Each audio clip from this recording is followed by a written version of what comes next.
Hello there, dear listeners.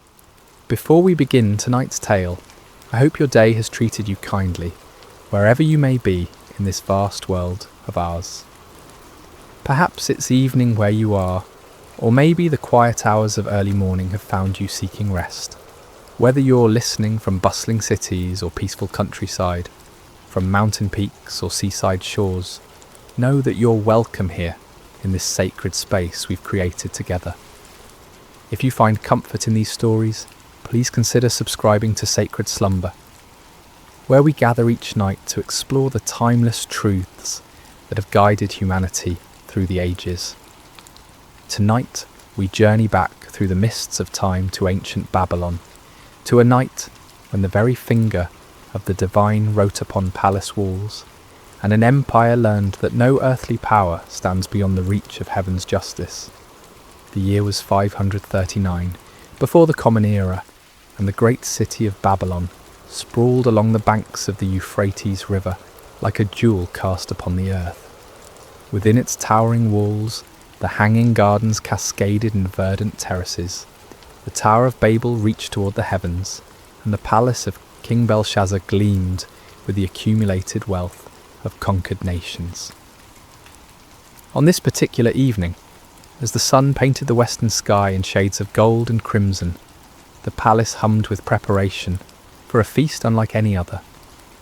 Servants scurried through corridors lined with glazed brick murals depicting lions and dragons, carrying platters of delicacies from every corner of the known world. The finest wines from the hills of Judah, exotic spices from distant India, and fruits that glistened like precious stones filled the tables. King Belshazzar, grandson of the great Nebuchadnezzar, had spared no expense. The banquet hall stretched vast as a temple, its ceiling supported by columns carved from single blocks of marble, each one telling the story of Babylonian conquest and glory. Golden lamps suspended on silver chains cast dancing shadows across walls adorned with tapestries, depicting the gods of Babylon in all their imagined splendour. Yet beyond the palace walls, unseen by the revellers within, the armies of Cyrus the Persian stretched across the horizon like a dark sea. For months they had laid siege to the great city, but Babylon's walls had never been breached, her gates never forced. The Babylonians had grown complacent in their strength, confident that their city was impregnable, their empire eternal. As night fell and torches blazed to life throughout the city, 1,000 noble guests made their way through the palace gates. They came dressed in silk and purple, adorned with gold and precious stones, their laughter echoing through the corridors as they anticipated the evening's pleasures. The sound of lyres and flutes drifted through the warm air, mingling with the voices of singers whose melodies spoke of victory and endless prosperity.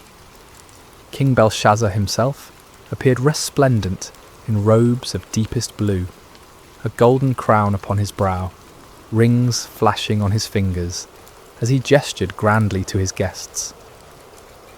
He was a man in the prime of life, his beard oiled and perfumed, his eyes bright with wine and confidence. This night, he had declared, would be remembered for generations as the greatest feast Babylon had ever witnessed. But even as the celebration reached its crescendo, even as the wine flowed like water and the music swelled to fill every corner of the vast hall, dark currents moved beneath the surface of the evening's joy. For this was not merely a feast, but an act of defiance against the very heavens themselves.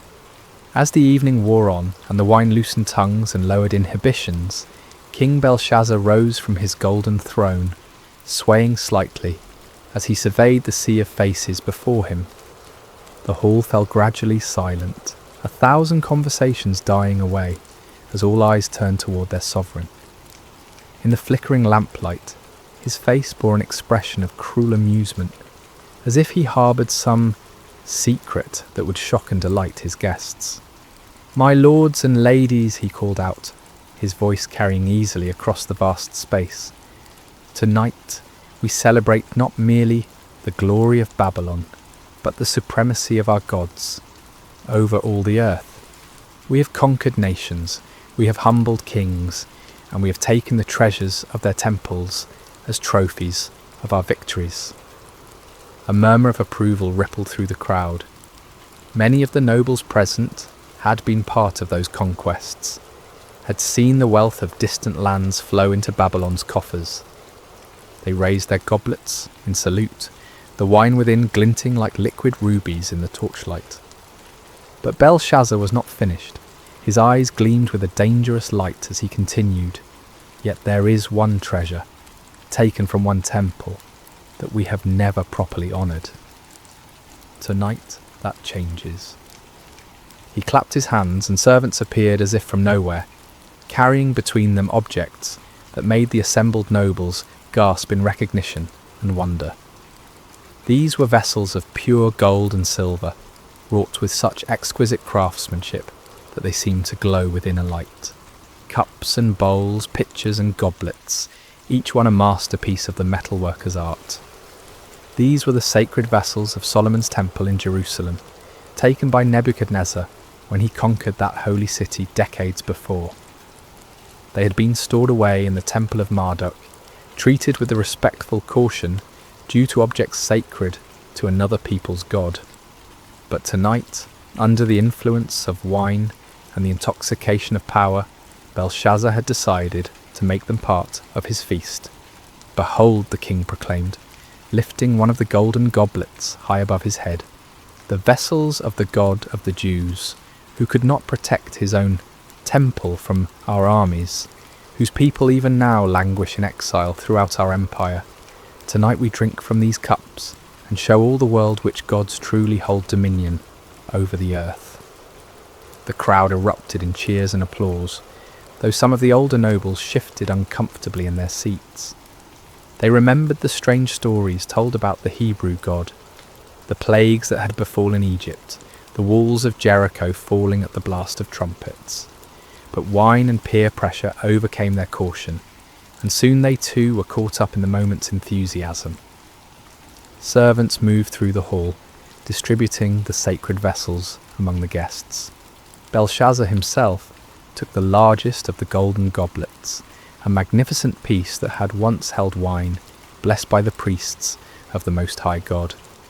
He filled it to the brim with the finest vintage from his royal cellars, the red wine dark as blood in the sacred cup.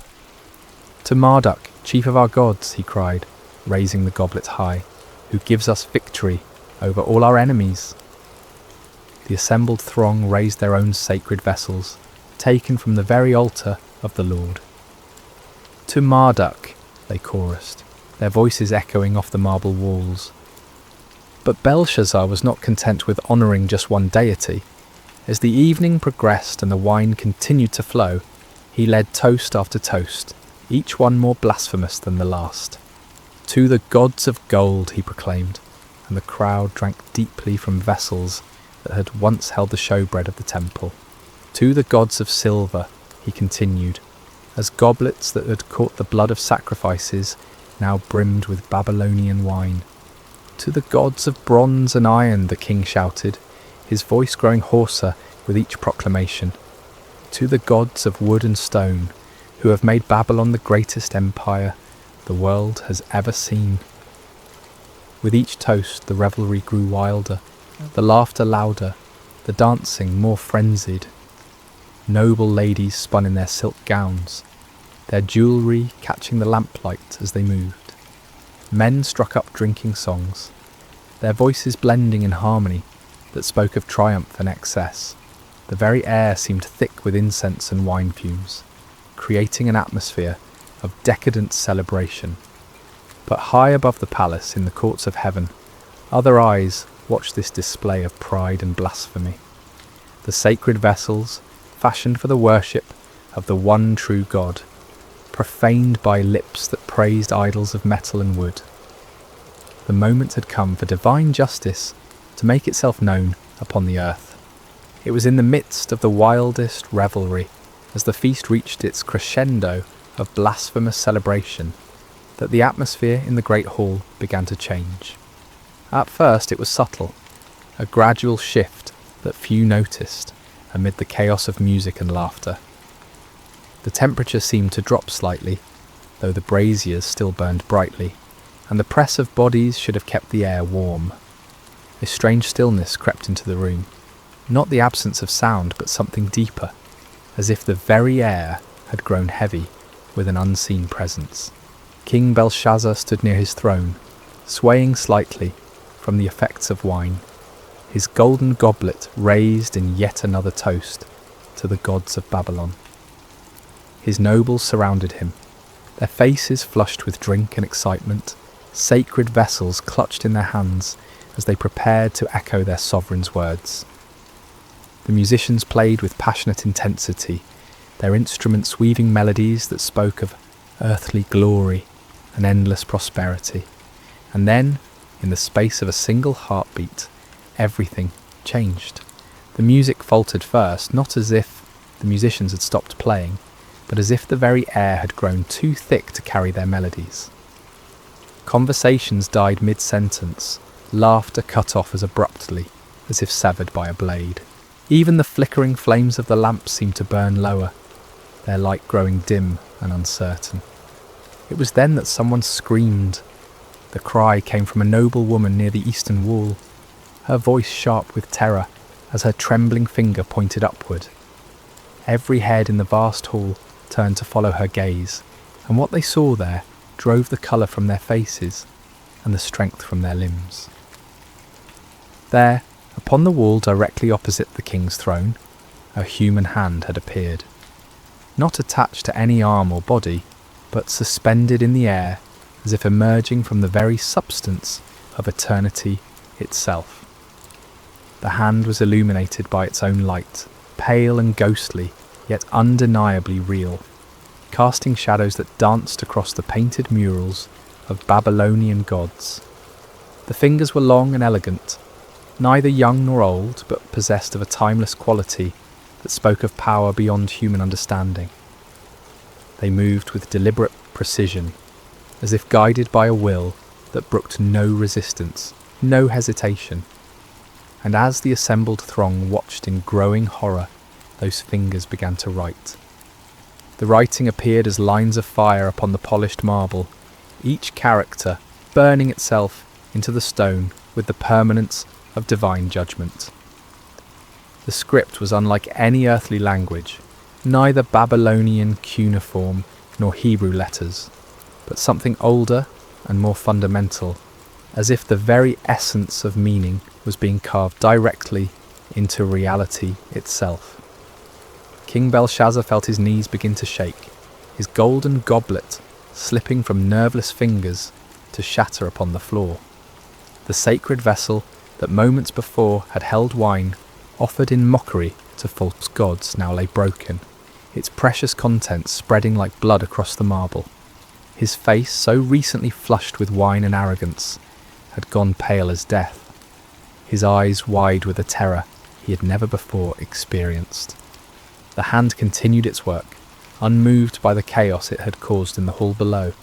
Characters appeared one after another, each one blazing within a fire before settling into a steady glow that seemed to penetrate the very souls of all who looked upon it.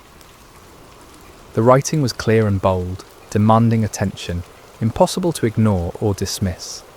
Around the hall, the reaction was immediate and visceral.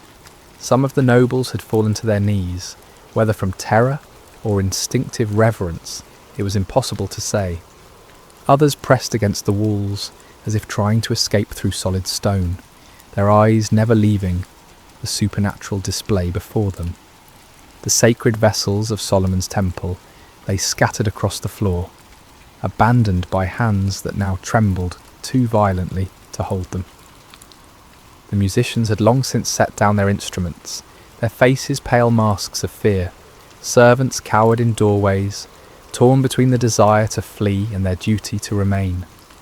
The dancing girls who moments before had spun and laughed now stood frozen like statues, their silk scarves trailing forgotten around their feet. But it was upon King Belshazzar that the greatest terror fell, as the ruler who had ordered the profanation of the sacred vessels, as the one who had led the blasphemous toasts. He felt the weight of divine displeasure focusing upon him like the heat of a burning glass. His crown, so recently a symbol of earthly power, now felt heavy as lead upon his brow. His royal robes, dyed in the finest purples and blues, seemed to hang upon him like grave clothes. The hand finished its work and faded from view as suddenly as it had appeared, leaving behind only the words burning upon the wall like coals of fire. But even in its absence, the presence that had guided it remained, filling the hall with an atmosphere of judgment that made every breath a struggle. Silence reigned in the great banquet hall of Babylon, broken only by the occasional sob or whispered prayer. The greatest feast in the empire's history had become a scene of terror and divine revelation, and upon the wall, where gods and heroes had been painted in their imagined glory, 4 words now blazed with the fire of heaven's judgment. Mene, Mene, Tekel, Parsin. In the awful silence that followed the hand's disappearance, King Belshazzar stood transfixed, his gaze locked upon the burning words that seemed to sear themselves deeper into his consciousness with each passing moment. The weight of divine judgment pressed down upon the hall like a physical force, and the king's breath came in short, sharp gasps, as if the very air had grown too thin to sustain life. Gradually, as the initial shock began to wear off, the practical reality of the situation asserted itself. Here were words written by a supernatural hand, clearly intended as some form of message or warning, but their meaning remained utterly mysterious. The script was unlike anything in the libraries of Babylon, the characters seeming to shift and dance, even as they maintained their fixed positions upon the wall. "The wise men," Belshazzar managed to croak, his voice barely recognisable. "Summon all the wise men of Babylon, every magician, every astrologer, every diviner in the city. Bring them here at once." His command galvanised the paralysed servants into action. They scattered like leaves before a wind, grateful for any excuse to leave the presence of those terrifying words. Throughout the palace and into the city they ran, pounding upon doors and rousing from sleep the learned men whose wisdom had served the empire for generations. The first to arrive were the court magicians, men whose elaborate robes and mystical instruments had earned them places of honour at royal ceremonies. They entered the banquet hall with confidence, their heads held high and their voices ready with the usual formulas of greeting and flattery. But one look at the writing upon the wall, one glimpse of those characters that seemed to burn within a fire, and their confidence evaporated like mist before the sun. They approached the wall cautiously, their heads tilted at various angles as they studied the mysterious script. They consulted ancient tablets and scrolls, compared the characters to every known form of writing, whispered incantations and cast lots according to their various arts. But though they laboured long into the night, turning the problem over from every conceivable angle, they could make no sense of the divine message. The astrologers came next, men who claimed to read the future in the movements of stars and planets. They examined the writing with instruments of bronze and silver, measuring the angles and proportions of each character as if they were constellations written across the heavens. They calculated and computed, referenced their star charts, and consulted their ancient tables, but the meaning of the words remained as hidden as the dark side of the moon. As the hours passed, more and more of Babylon's learned men arrived at the palace, priests of Marduk and Ishtar, scholars who had studied in the great libraries, men whose reputations for wisdom extended throughout the known world. Each group brought their own methods and their own certainty that they would succeed where others had failed. Yet one by one, they too were forced to admit defeat before the mystery of the burning words. King Belshazzar grew increasingly desperate as each attempt failed. He paced before his throne like a caged lion, his robes dishevelled and his crown askew. The sacred vessels of Solomon's temple lay scattered and forgotten across the floor, their golden surfaces reflecting the supernatural light from the wall in fractured gleams that hurt the eyes to look upon. "Gold," the king proclaimed suddenly, his voice cracking with strain. "I will give gold beyond counting to whoever can read these words. Silver and precious stones, lands and titles, whatever they desire shall be theirs." But even the promise of unlimited wealth could not unlock the meaning of heaven's message. The wise men huddled together in small groups, whispering their theories and hypotheses, but none dared claim understanding of what clearly lay beyond human comprehension. It was then, as the night wore on toward dawn and desperation reached its peak, that a new figure entered the banquet hall. She was an elderly woman, her hair white as snow, but her back still straight and her eyes bright with intelligence. This was Nitocris, the Queen Mother, widow of Nebuchadnezzar and grandmother to Belshazzar himself. She had heard the commotion from her private quarters, had seen the servants running through the corridors, and felt the strange oppression that seemed to hang over the entire palace. Now she made her way through the crowd of baffled wise men, her presence commanding respect even in the midst of chaos. "My Lord King," she said, her voice carrying clearly across the hall, despite her advanced years. "I see that you are troubled, that the colour has left your face and your limbs shake with fear. Do not let your thoughts alarm you, and do not look so pale." Belshazzar turned toward her, her hope flickering in his eyes like a candle flame in a dark room. "Grandmother, you have seen much in your long life. You were wife to great Nebuchadnezzar. You know the secrets of the empire. Can you tell me what these words mean?" The Queen Mother approached the wall, studying the burning characters with the careful attention of one who had witnessed many supernatural events during her husband's reign. "I cannot read these words, my grandson," she said at length, "but I know of one who might." She turned back to face the assembly, her aged voice somehow carrying more authority than all the learned men combined. "There is a man in your kingdom in whom is the spirit of the holy gods. In the days of your grandfather, light and understanding and wisdom, like the wisdom of the gods, were found in him. King Nebuchadnezzar appointed him chief of the magicians, enchanters, Chaldeans, and astrologers." A murmur ran through the crowd at these words.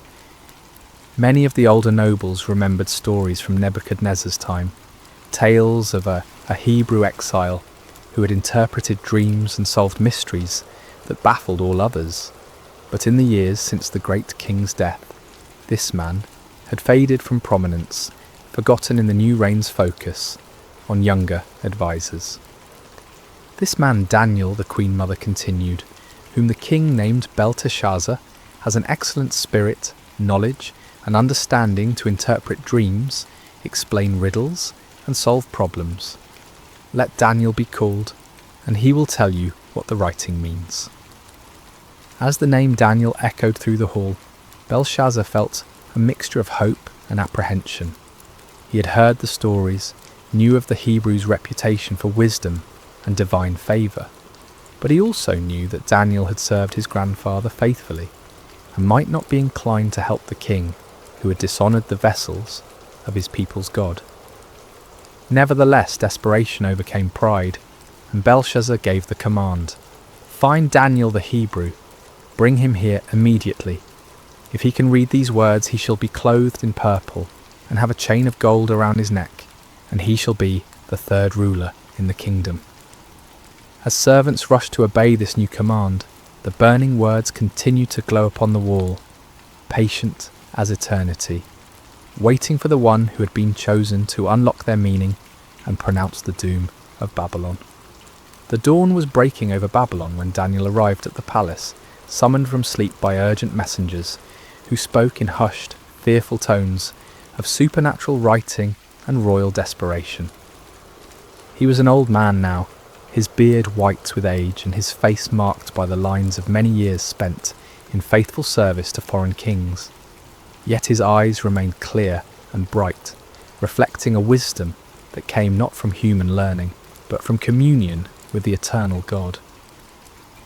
As he entered the banquet hall, Daniel paused for a moment to take in the scene before him. The remnants of the great feast lay scattered about like the debris of a broken dream. Golden plates and silver cups, many of them the sacred vessels of Solomon's temple, littered the floor, among pools of spilled wine and trampled delicacies. The nobles who had revelled so wildly just hours before now stood in small frightened groups, their fine clothes dishevelled and their faces pale with terror. But it was the writing upon the wall that commanded his attention, those 4 words blazing with divine fire that no earthly wisdom could extinguish. Daniel looked upon them without fear, for he recognised the hand that had written them, and he understood that he stood in the presence of the Almighty's judgment. King Belshazzar approached him with hasty, desperate steps, his royal dignity forgotten in his need for answers. "Are you Daniel, one of the exiles from Judah, whom my grandfather the king brought from Judah?" he asked, though he already knew the answer. "I have heard of you, that the spirit of the gods is in you, and that light and understanding and excellent wisdom are found in you." The king gestured toward the wall with a trembling hand. "Now the wise men and enchanters have been brought in before me to read this writing and make known to me its interpretation, but they could not show the interpretation of the matter. But I have heard that you can give interpretations and solve problems. Now if you can read the writing and make known to me its interpretation, you shall be clothed with purple and have a chain of gold around your neck, and shall be the 3rd ruler in the kingdom." Daniel listened to these promises of wealth and power with the patience of one who had seen empires rise and fall, who had served in the courts of kings and understood the vanity of earthly honours. When Belshazzar finished speaking, the old prophet's response came with quiet authority that somehow filled the vast hall more completely than the king's desperate entreaties. "Let your gifts be for yourself, and give your rewards to another," Daniel said, his voice calm and steady in the face of royal panic. "Nevertheless, I will read the writing to the king and make known to him the interpretation." But before he would interpret the supernatural message, Daniel had words of his own to speak, words that cut to the heart of the night's blasphemous revelry, and laid bare the spiritual rebellion that had brought divine judgment upon Babylon. "O king," he began, his voice growing stronger as he spoke, "the Most High God gave Nebuchadnezzar, your grandfather, kingship, and greatness, and glory, and majesty. And because of the greatness that he gave him, all peoples, nations, and languages trembled and feared before him. Whom he would, he killed, and whom he would, he kept alive. Whom he would, he raised up, and whom he would, he humbled." The assembled nobles listened in growing discomfort as Daniel recounted the story they all knew but preferred to forget. Nebuchadnezzar's pride, his claim to have built Babylon by his own power and for his own glory, and the terrible judgment that followed. How the great king had been driven from among men to live like a beast in the wilderness, eating grass like an ox, and letting his hair grow long as eagle's feathers and his nails like birds' claws. But when his heart was lifted up, and his spirit was hardened so that he dealt proudly, Daniel continued, his eyes never leaving Belshazzar's face, he was brought down from his kingly throne, and his glory was taken from him. He was driven from among the children of mankind, and his mind was made like that of a beast, and his dwelling was with the wild donkeys. He was fed grass like an ox, and his body was wet with the dew of heaven, until he knew that the Most High God rules the kingdom of mankind, and sets over it whom he will. The silence in the hall was absolute as Daniel paused, letting the weight of his words sink into the hearts of all who heard them. Then with the authority of one who spoke for the God of heaven, he delivered his devastating rebuke. And you, his son, Belshazzar, have not humbled your heart, though you knew all this, he declared, his voice now ringing with prophetic power. But you have lifted up yourself against the Lord of heaven, and the vessels of his house have been brought in before you, and you and your lords, your wives, and your concubines have drunk wine from them. And you have praised the gods of silver and gold, of bronze, iron, wood and stone, which do not see or hear or know, but the God in whose hand is your breath, and whose are all your ways you have not honoured. Each word fell upon the assembled company like blows from a hammer, shattering their illusions of security and exposing the full extent of their rebellion against the Most High. Belshazzar himself seemed to shrink before Daniel's accusing words, his royal robes hanging loose about his diminished frame, his crown sitting askew upon a head bowed with shame and terror. The sacred vessels lay scattered around the hall like silent witnesses to the truth of Daniel's words. These cups and bowls, crafted for the worship of the one true God, had been defiled by lips that praised idols of metal and stone. The wine that had flowed so freely in blasphemous toasts now seemed to accuse those who had drunk it, its red stains upon the marble floor, like drops of blood that cried out for justice. Then from his presence the hand was sent, Daniel concluded, pointing toward the burning words upon the wall, and this writing was inscribed. The hall remained wrapped in profound silence, as all waited to hear the interpretation that would seal Babylon's fate. The wise men who had laboured through the night stood humbled before this Hebrew exile who had succeeded where they had failed. The nobles who had revelled in their blasphemy now cowered before the prospect of divine judgment. And King Belshazzar, who had thought himself secure in his power, waited to hear the doom that had been written by the finger of God upon his palace wall.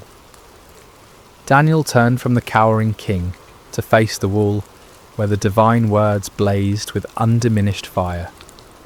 The characters seemed to pulse within a light, each one carrying the weight of heaven's judgment and the certainty of prophetic fulfillment. In the profound silence of the great hall, the aged prophet lifted his voice and began to speak the words that would seal the fate of the Babylonian Empire. "And this is the writing that was inscribed," Daniel announced, his voice carrying to every corner of the vast space. "Many, many tekel and parsin." He paused, allowing the strange words to echo through the hall, their sounds somehow both foreign and familiar, like a half-remembered dream that carries portents of future sorrow. The assembled nobles leaned forward despite their fear, desperate to understand the message that had struck such terror into their hearts. "This is the interpretation of the matter," Daniel continued, his aged voice gaining strength as he spoke for the God of heaven. "Mene, God has numbered the days of your kingdom and brought it to an end." The first word fell upon the assembly like a death sentence. Here was the divine accountant taking inventory of Belshazzar's reign, counting each day of blasphemy and rebellion, each moment of pride and defiance against the Most High. The king's face went even paler, if such a thing were possible, and several of the nobles gasped aloud at the finality of the pronouncement. But Daniel was not finished. The second judgment followed hard upon the first, each word a hammer blow against the foundations of Babylonian pride. "Tekel, you have been weighed on the scales and found wanting." Here was the divine judge placing Belshazzar's reign, his character, his very soul, upon the perfect scales of heaven's justice. And the verdict was damning beyond appeal. Found wanting, found lacking, found insufficient when measured against the standards of righteousness and truth. The king, who had thought himself great in his own eyes, was revealed to be nothing more than a feather in the balance when weighed against divine holiness. Belshazzar's knees gave way completely at these words, and he would have fallen had not two of his guards stepped forward to support him. The golden crown tumbled from his head to ring against the marble floor, the sound echoing through the hall like a funeral bell. His royal robes, so recently symbols of power and majesty, now seemed to hang upon him like burial shrouds. Peres, Daniel proclaimed, using the singular form of the final word, your kingdom is divided and given to the Medes and Persians. The last judgment was perhaps the most terrible of all, for it spoke not merely of the king's personal doom, but of the end of the empire itself. Babylon, the golden head of Nebuchadnezzar's dream, the city that had ruled the world with rod of iron, was to be divided like a carcass among its enemies. The Medes and Persians, even now camped outside the city walls, would soon walk through its gates as conquerors and claim its treasures as their own. A wail of despair went up from some of the assembled nobles as the full weight of the prophecy struck home. They had thought themselves secure behind Babylon's mighty walls, protected by their gods and their armies from any earthly threat. But now they understood that their true enemy was not the Persian host outside their gates, but the God of heaven himself, against whom no wall could stand and no army could prevail. Daniel stood unmoved amid the chaos of fear and lamentation, his weathered face reflecting the sorrow of one who took no pleasure in the pronouncement of judgment, yet understood its necessity. He had served this empire faithfully for decades, had helped to interpret its dreams and solve its mysteries, but he had also watched its gradual descent into pride and blasphemy, its increasing defiance of the God who held its breath in his hands. The Most High God rules in the kingdom of men, he said, his voice cutting through the din of panic and despair. He removes kings and sets up kings. He gives wisdom to the wise and knowledge to those who have understanding. He reveals deep and hidden things.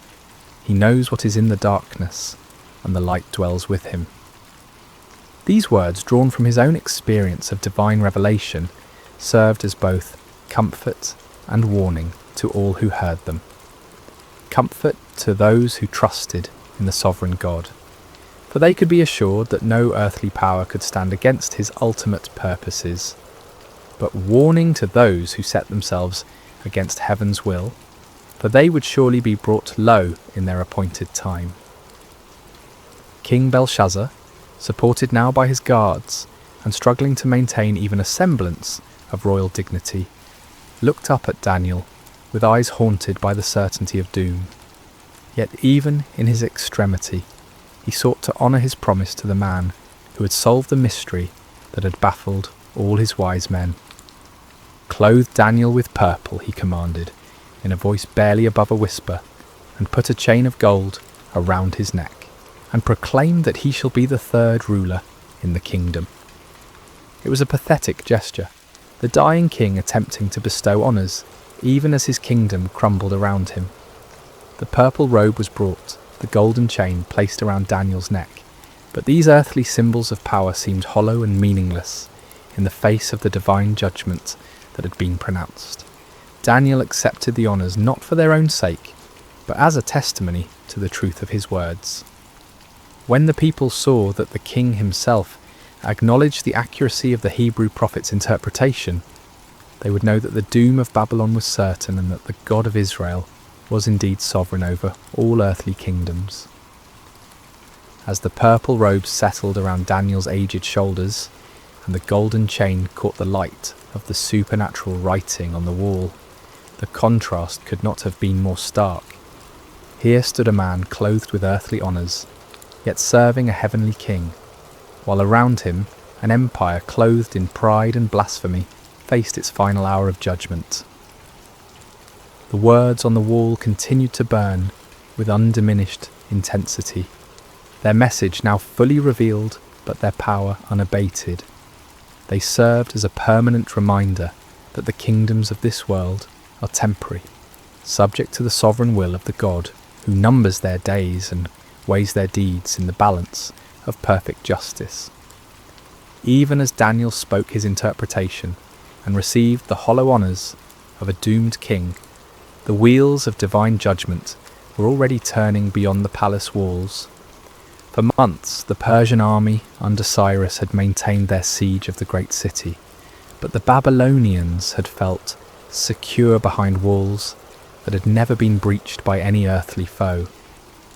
They had provisions to last for years, abundant water from the Euphrates River, and an unshakable confidence in the strength of their defences. But on this night, as supernatural writing blazed upon the palace wall and prophecy sealed the empire's fate, Cyrus was putting into motion a plan of breathtaking audacity that would prove that no human fortress can stand against the purposes of the Almighty. The Euphrates River, which flowed through the heart of Babylon and provided both water and transportation for the great city, was also its greatest vulnerability. The river entered the city through massive gates that could be lowered into the water, and it flowed beneath the walls through channels that were thought to be too narrow and well defended for any army to use as an entrance. But Cyrus had spent months studying these defences, and his engineers had been working tirelessly upstream from the city, digging channels and building dams that would allow them to divert the mighty river from its course. The work had been done quietly, secretly, hidden from Babylonian scouts by the darkness of night and the cleverness of Persian engineering. As the banquet hall erupted in chaos at Daniel's interpretation, as nobles fled in terror and servants cowered in corners, the Persian engineers upstream were opening their carefully constructed channels. The waters of the Euphrates, which had flowed through Babylon for centuries, began to turn aside into the new channels that Cyrus had prepared. At first the change was barely noticeable. The river level dropped slowly, gradually, as if affected by nothing more than seasonal variations. But as more water was diverted, as the new channels carried away the river's flow, the level within the city began to drop significantly. By midnight, Persian soldiers were wading through knee-deep water where once the river had flowed deep and strong. They moved silently through the darkness, following the riverbed beneath the great walls of Babylon, their weapons wrapped in cloth to prevent any sound that might alert the guards above. The Babylonian sentries, focused on watching for attacks against the massive gates and towering walls, never thought to look down at the river that had always been their protection. They were drunk on wine from the royal feast, their attention scattered by the strange reports of supernatural writing in the palace, their confidence unshaken by any thought that their impregnable city could fall in a single night. The first Persian soldiers emerged from the river channels near the heart of the city, just as Daniel finished pronouncing his interpretation. While the prophet spoke of kingdoms divided and given to the Medes and Persians, those very conquerors were already inside Babylon's walls, moving swiftly through streets where citizens slept peacefully, unaware that their empire was breathing its last. The palace guards, those few who remained at their posts while most had crowded into the banquet hall to witness the supernatural spectacle, were overwhelmed before they could raise an alarm. Persian steel, sharp and silent in the darkness, found its mark with deadly efficiency. Within minutes, the palace was secured, its approaches controlled by Cyrus's elite troops. In the banquet hall, King Belshazzar was still struggling to comprehend the magnitude of his doom when the great doors burst open and Persian soldiers poured into the room. The nobles, already terrified by the supernatural writing and Daniel's interpretation, now faced the earthly fulfillment of heaven's judgment. Some tried to flee, but found every exit blocked by armed men. Others fell to their knees, begging for mercy that would not come. The sacred vessels of Solomon's temple, scattered across the floor where they had been dropped in blasphemous revelry, now reflected the gleam of Persian bronze and steel in their golden surfaces.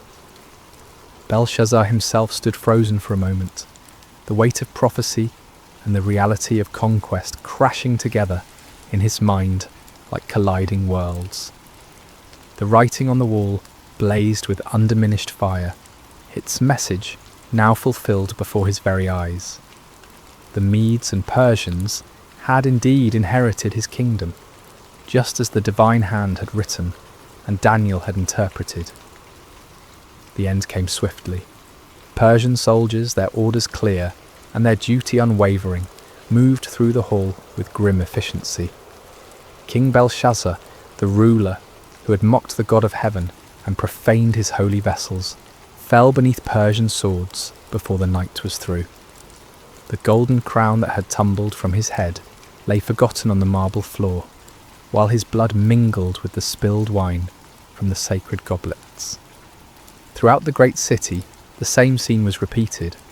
Persian forces, having entered through the river channels, swept through Babylon like an irresistible tide. The gates were opened from within, the walls manned by conquerors rather than defenders, the mighty empire brought to its knees in a single night of divine judgment. By dawn, Cyrus's standards flew from the towers of Babylon, and Darius the Mede had been installed as the new ruler of the greatest city in the world. The empire that had seemed eternal, the walls that had appeared impregnable, the power that had dominated the known world for generations, all had fallen before the sovereign will of the God who rules in the kingdoms of men. As the sun rose over conquered Babylon, painting the great city in shades of gold and crimson that seemed somehow fitting for its fall, Daniel stood again before the wall where the supernatural writing continued to glow with divine fire. The banquet hall was empty now, save for the debris of the feast and the silent testimony of judgment fulfilled. Mene, Mene, Tekel, Parsin, the words that had sealed an empire's fate, now served as an eternal reminder of truths that transcend the rise and fall of earthly kingdoms. God had indeed numbered the days of Belshazzar's reign and brought it to an end. The king had been weighed in heaven's perfect scales and found wanting. The kingdom had been divided and given to the Medes and Persians, just as the supernatural hand had written and the faithful prophet had interpreted. The sacred vessels of Solomon's temple, once profaned by blasphemous lips, would soon be restored to their proper place of honour. Under Cyrus's benevolent rule, the Jewish exiles would be free to return to Jerusalem and rebuild their temple, carrying with them the golden cups and silver bowls that had witnessed both the depths of human pride and the certainty of divine justice. Daniel himself, now clothed in the purple of a dying empire, yet serving the eternal kingdom of heaven, had once again demonstrated that those who trust in the Most High God will never be disappointed. Through him, the sovereignty of the Almighty had been proclaimed in the halls of earthly power, and the vanity of human pride had been exposed for all to see. The lesson of that terrible night echoes through the corridors of history, speaking to every generation that dares to lift itself up against the Lord of heaven. Kingdoms rise and fall like waves upon the shore. Empires that seem eternal prove to be as fleeting as morning mist, but the kingdom of God endures forever. No wall can stand against his purposes, no power can resist his will, no pride can escape his judgment. In our own age, when earthly kingdoms still vie for dominion and human pride still challenges heaven's authority, the writing on Babylon's wall remains as relevant as ever. We who read these ancient words would do well to remember that the God who humbled Nebuchadnezzar, who numbered Belshazzar's days, who gave Babylon to the Medes and Persians, is the same yesterday, today, and forever. The scales of divine justice still weigh the actions of nations and individuals. The sovereign hand that writes the destiny of empires still guides the course of human history, and the kingdom that Daniel served, the kingdom that outlasted Babylon and Persia and all the empires that followed, remains the only power that will never pass away. As night falls once again over the ancient site where Babylon once stood in all its glory, as stars appear in the darkness above ruins that once housed the pride of earthly kingdoms. The eternal truth, proclaimed by that supernatural hand, continues to shine with undiminished light. The Most High God rules in the kingdom of men, and blessed are those who humble themselves before his throne. May we who hear this ancient story find in it not merely a tale of judgment long past, but a present reminder of the God who sees all, knows all, and judges all with perfect righteousness. And may we, like Daniel, serve faithfully in whatever earthly kingdom we find ourselves, while keeping our ultimate allegiance to the kingdom that cannot be shaken, the kingdom that endures forever and ever. The writing is on the wall, dear friends. The question that remains is whether we will read it in time to humble ourselves before the King of Kings, or whether we will follow Belshazzar's path to destruction. The choice, as always, is ours to make. The fire on Mount Carmel, Elijah and the prophets of Baal. Hello everyone, and welcome to Sacred Slumber. Before we dive into today's powerful message, I want to connect with each of you personally. How has your day been treating you so far? Whether you're watching this in the early morning hours as the sun rises, during your lunch break, in the middle of a busy day, or perhaps late at night when the world has quieted down, I want you to know that this moment we're sharing together is sacred. I'm curious about where you're joining us from today. Are you listening from bustling New York City, the peaceful countryside of Iowa, the sunny beaches of California, or maybe you're tuning in from across the globe in London, Sydney, or somewhere in between? Wherever you are, whatever time it is in your corner of the world, you are exactly where God wants you to be right now. If this is your first time joining us, I want to extend a warm welcome to our Sacred Rest family. We're so grateful you're here. And if you've been walking this journey with us, thank you for your continued faithfulness and support. Before we begin today's incredible story, I encourage you to subscribe to Sacred Slumber if you haven't already. Hit that subscribe button and ring the notification bell so you never miss these life-changing messages that God has in store for us. Now let's prepare our hearts for what I believe will be one of the most dramatic, faith-building stories you'll hear. Today we're travelling back over 2,800 years to witness one of the most spectacular demonstrations of God's power ever recorded in human history. We're going to Mount Carmel in ancient Israel, where one man's faith stood against an entire nation's rebellion, where fire fell from heaven, and where hearts were turned back to the one true God. The fire on Mount Carmel, Elijah and the prophets of Baal. Chapter 1. A nation in spiritual freefall. Picture, if you will, the ancient kingdom of Israel during one of its darkest hours. This wasn't just a time of political upheaval or economic hardship, though both of those existed. This was a time of complete spiritual catastrophe, a moment when an entire nation had turned its back on the God who had delivered them from slavery in Egypt, who had parted the Red Sea, who had given them the Promised Land. King Ahab sat on the throne of Israel, and beside him ruled Queen Jezebel, a woman whose very name has become synonymous with wickedness and manipulation. Jezebel wasn't just content to worship false gods herself. She was determined to drag the entire nation of Israel down with her into the depths of idolatry and spiritual darkness. Under their reign, temples to Baal began sprouting up across the landscape like poisonous mushrooms after a storm. Baal was the Canaanite storm god, supposedly the controller of rain and fertility, the giver of crops and abundance. The people were drawn to him because they believed he could provide what they desperately needed: prosperity, security, and success. Sound familiar?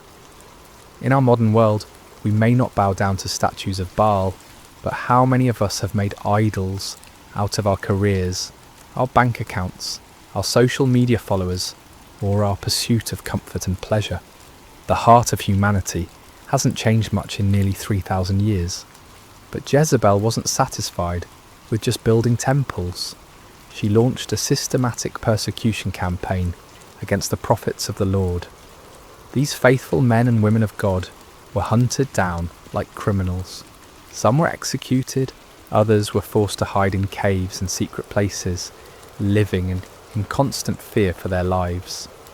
The word of God was being silenced, and darkness was spreading across the land like a plague. Can you imagine living in such a time, when speaking the truth about God could cost you your life, when the very foundations of faith that had sustained a nation for generations were being torn down brick by brick, when it seemed like evil had won and righteousness had fled? Yet in the midst of this spiritual holocaust, God had his man. His name was Elijah, and he was about to become the most famous prophet in Israel's history.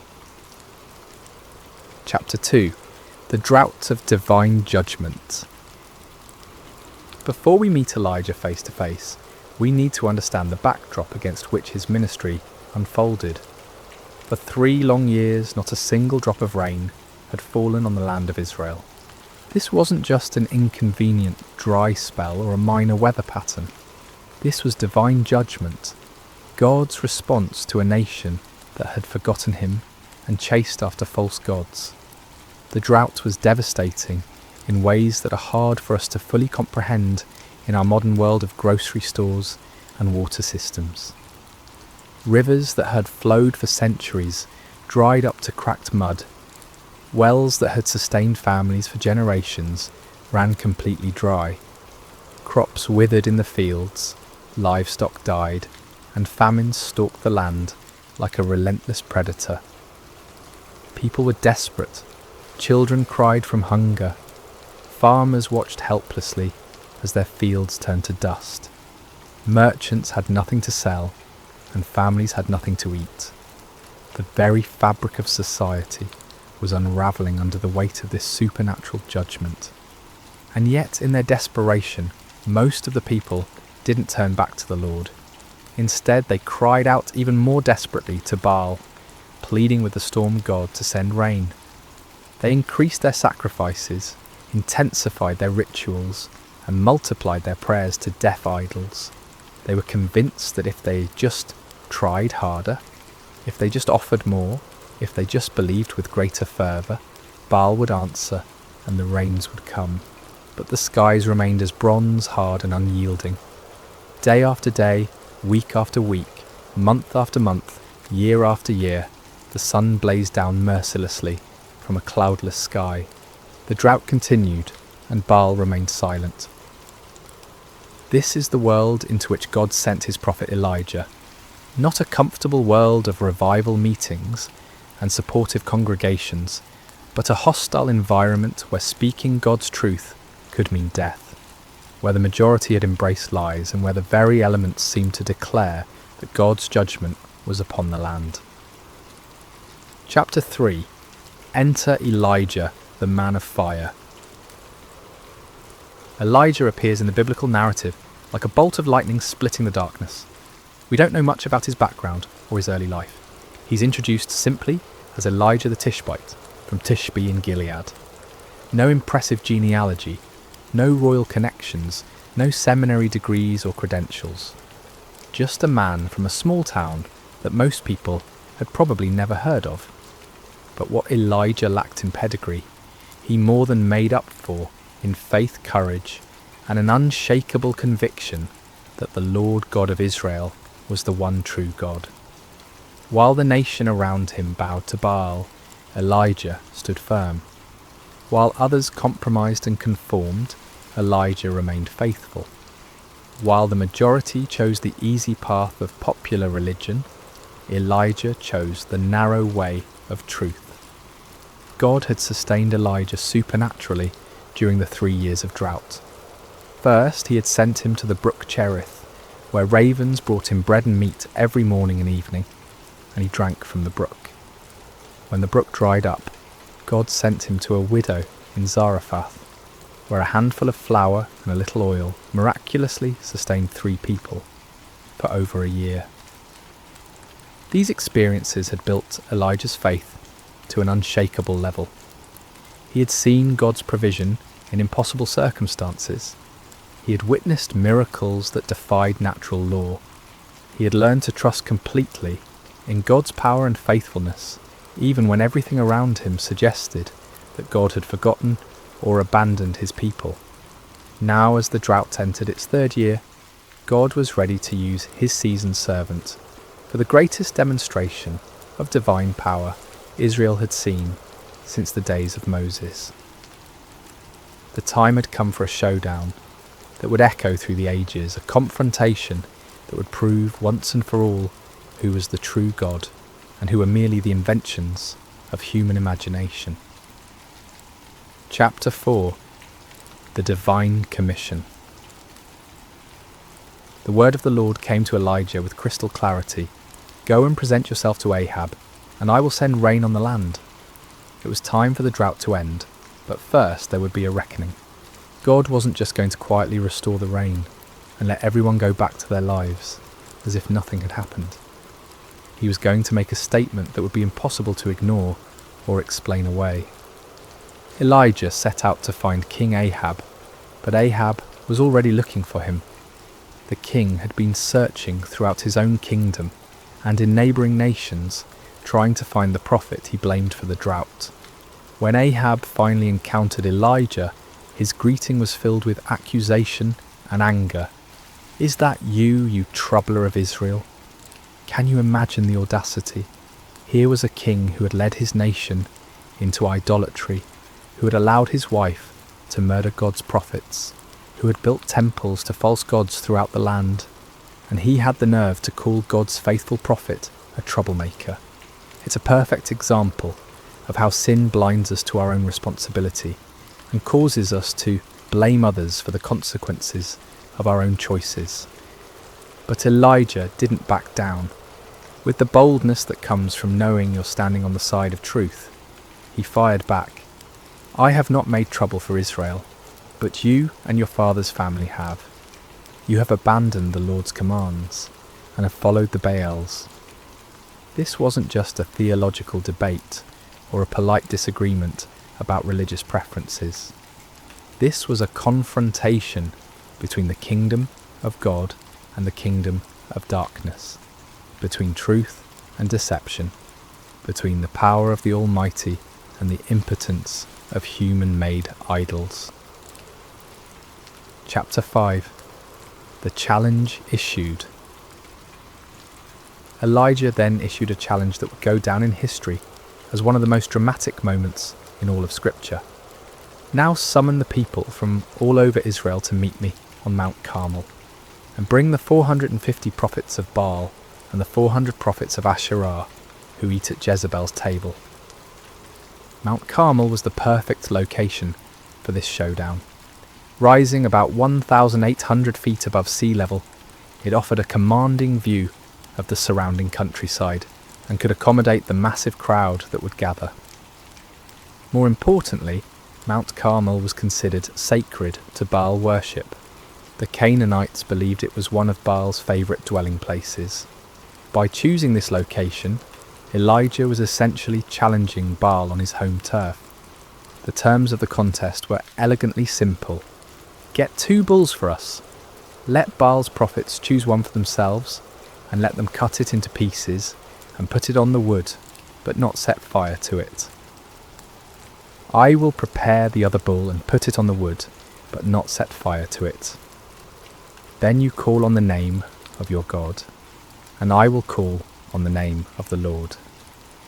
The God who answers by fire, he is God." It was brilliant in its simplicity. No complicated rituals, no ambiguous signs that could be interpreted different ways, no room for trickery or deception. Fire from heaven would be the ultimate proof. The God who could send fire to consume the sacrifice would be proven to be the true God. The people's response revealed both their spiritual confusion and their deep hunger for truth. what you say is good. They were tired of the uncertainty, tired of not knowing which God to trust, tired of the drought and the suffering. They wanted a clear answer, and Elijah's challenge offered exactly that. Chapter 6. The prophets of Baal take the stage. As dawn broke over Mount Carmel, an incredible scene began to unfold. Hundreds of prophets of Baal gathered around their altar, dressed in their ceremonial robes, carrying their ritual instruments, confident in their God's ability to answer their call. After all, they outnumbered Elijah 450 to 1. They had the backing of the royal court. They had been the religious establishment for years. Surely their God would not fail them now, especially not on his sacred mountain. They began their ritual early in the morning with great enthusiasm and confidence. "Baal, answer us," they cried, their voices echoing across the mountainside. They danced around their altar with wild abandon, their movements becoming more and more frenzied as they worked themselves into a religious fervour. This wasn't a quiet, dignified ceremony. This was raw, primal religion at its most intense. They leaped and shouted, they waved their arms and beat their chests. They called upon their God with every fibre of their being. The sound of their voices, the pounding of their feet, the clashing of their instruments created a cacophony that could be heard for miles around. But as the morning wore on and became noon, something became increasingly obvious. Nobody was answering. The sky remained clear and cloudless. No fire fell from heaven. No voice spoke from the heavens. The altar remained cold and lifeless, despite all their passionate pleading. You have to understand, these weren't insincere men going through empty motions. These prophets genuinely believed in Baal. They had devoted their lives to serving him. They had staked their reputations, their careers, and their very identities on the belief that he was real and powerful. The failure of their God to respond wasn't just embarrassing, it was devastating to everything they had built their lives upon. Chapter 7. Elijah's divine sarcasm. As the noon sun blazed overhead and the prophets of Baal continued their increasingly desperate rituals, Elijah decided it was time for some divine commentary. With a wit that was both cutting and brilliant, he began to mock their futile efforts. "Shout louder! Surely he is a god. Perhaps he is deep in thought, or busy, or travelling. Maybe he is sleeping and must be awakened." Can you imagine the scene? Here's Elijah, one man against 450, calmly watching their frantic efforts and offering helpful suggestions for why their God might not be responding. The sarcasm was devastating because it highlighted the absurdity of their situation. If Baal was truly the almighty storm god they claimed he was, why would he need to be awakened? Why would he be too busy or distracted to answer his devoted followers in their hour of greatest need? But Elijah's mockery served a deeper purpose than just humiliating the false prophets. He was exposing the fundamental weakness of all false gods. They are not truly there. They cannot hear because they have no ears. They cannot speak because they have no voice. They cannot act because they have no power. They are creations of human imagination, given form by human hands, but possessing no divine substance. The prophets of Baal, stung by Elijah's taunts and desperate to prove their God's reality, intensified their efforts to an almost unbelievable degree. They began to cut themselves with swords and spears, following their religious traditions until their blood flowed freely. This wasn't just symbolic, this was literal self-mutilation in the name of religious devotion. From noon until evening, they continued this horrific display, their voices growing hoarse from shouting, their bodies weakened by loss of blood, their spirits crushed by the growing realization that their God was not going to answer. The contrast couldn't have been more stark. On one side, frantic activity and desperate self-harm producing nothing. On the other side, one man waiting calmly for his turn, confident in his God's ability to act. Chapter 8. Elijah prepares his altar. As evening approached and the prophets of Baal finally exhausted themselves in defeat, Elijah stepped forward to take his turn. But before he called upon the Lord, he had some important work to do. "Come here to me," he called to all the people. This wasn't going to be a private ceremony or a mystical ritual performed in secret. Everything Elijah was about to do would be in full view of hundreds or perhaps thousands of witnesses. There would be no opportunity for trickery, no possibility of deception, no room for doubt about what actually happened. The first thing Elijah did was repair the altar of the Lord that had been torn down. This altar represented the nation's covenant relationship with God, a relationship that had been broken by years of idolatry and rebellion. By repairing it, Elijah was symbolically calling the nation back to their true identity as God's chosen people. He took 12 stones, one for each of the tribes of Israel, even though the kingdom had been divided for generations.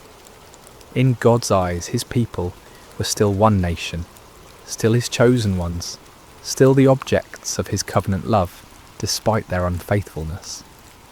Each stone was a reminder of God's promises to Abraham, Isaac and Jacob, promises that remained in effect despite the people's rebellion. With these 12 stones, Elijah built an altar in the name of the Lord. Then he dug a trench around it, large enough to hold about 15 litres of water. This wasn't just for dramatic effect, it was about to serve a very important purpose in demonstrating that what was about to happen could only be attributed to divine intervention. Chapter 9. The ultimate act of faith. What Elijah did next was so audacious, so seemingly foolish, that it takes your breath away. Remember, this was in the 3rd year of a devastating drought. Water was more precious than gold. People were dying of thirst. Every drop was carefully conserved and rationed. And Elijah ordered 4 large jars to be filled with water and poured over the offering and the wood. Can you imagine the gasps from the crowd? Can you picture the shock on people's faces as they watched precious, life-giving water being poured out lavishly over an altar? Some in the crowd probably thought Elijah had lost his mind. Others might have been angry at what seemed like a wasteful display.